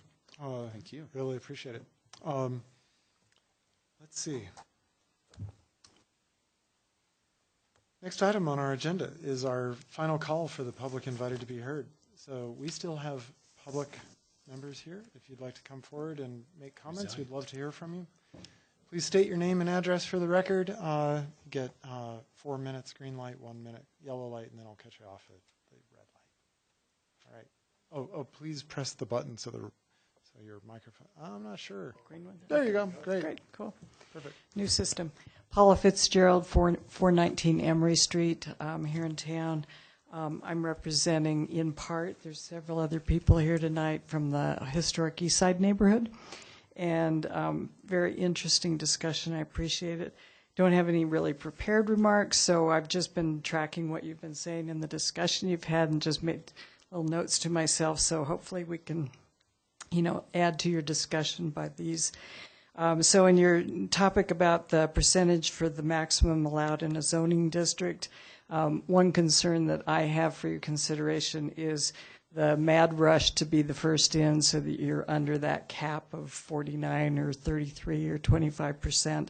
Those may not be the best developments, but they'd be first in line. So, so maybe some sort of combination with the locational criteria or something else would make sense.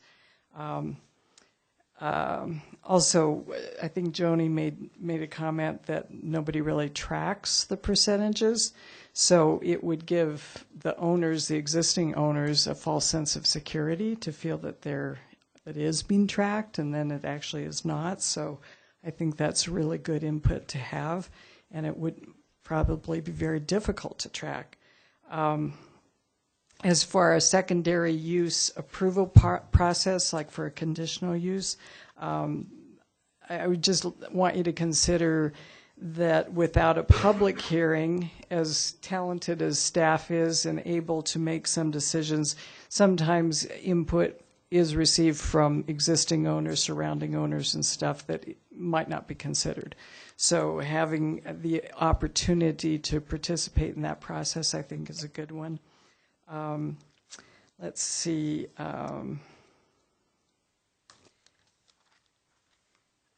It was brought up earlier about solar fences, the effect of solar on height limitations on buildings and things like that. And I think that's a critical concern. Density is going to go up, heights are going to go up, and protecting investments people have in rooftop solar that they may already have on their home, the ability to have backyard gardens, things like that, I think is a real concern. I think another issue kind of along that same topic level is landscape buffers. And Joni again mentioned something about the problematic aspect of that. Some of you know I'm a landscape architect. A 10-foot landscape buffer strip is essentially meaningless, just to be honest, especially if it's surrounded by pavement. You've got a huge heat sink there. In terms of long-term viability and that landscaping actually growing in 10 years, good luck. It can be done, but to put a lot of emphasis on that being something that's going to solve problems, I think setbacks and distances and things like that have a lot more impact. Moving on, and it was discussed about stepping back development as part of the transition zone standards or transition standards. And one thing that is a problem to me is that long-term, some of that development, if you step it back, that provides a perfect platform for a balcony. So what is trying to step back from the neighborhood actually ends up being a platform that could be redeveloped into this public meeting, gathering, noise, lack of privacy sort of space into those neighboring yards. And then I know I'm running out of time a little bit here, so accessory dwelling units, I think it's a wonderful concept, allows aging in place, opportunity for rental options, things like that. But I believe it was Commissioner Height who said that without some sort of cap, you diminish the whole single family, or potentially could diminish that. And I agree with that. I mean, I think you don't want to just turn into a mixed use residential neighborhood inadvertently because you've not had some sort of cap on it. The standard, which I'm not sure if I heard it right, but it sounded like one of the provisions in there right now is that the primary dwelling unit or one of the units is owner occupied. Who tracks that? And might be owner occupied at the time of the application, but no longer in 5 years, et cetera. So thank you for your time. Great discussion. Thank you very much, Ms. Fitzgerald. Is there anybody else who would like to speak?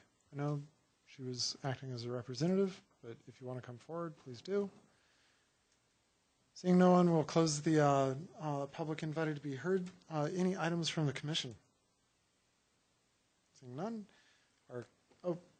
Commissioner Bruno.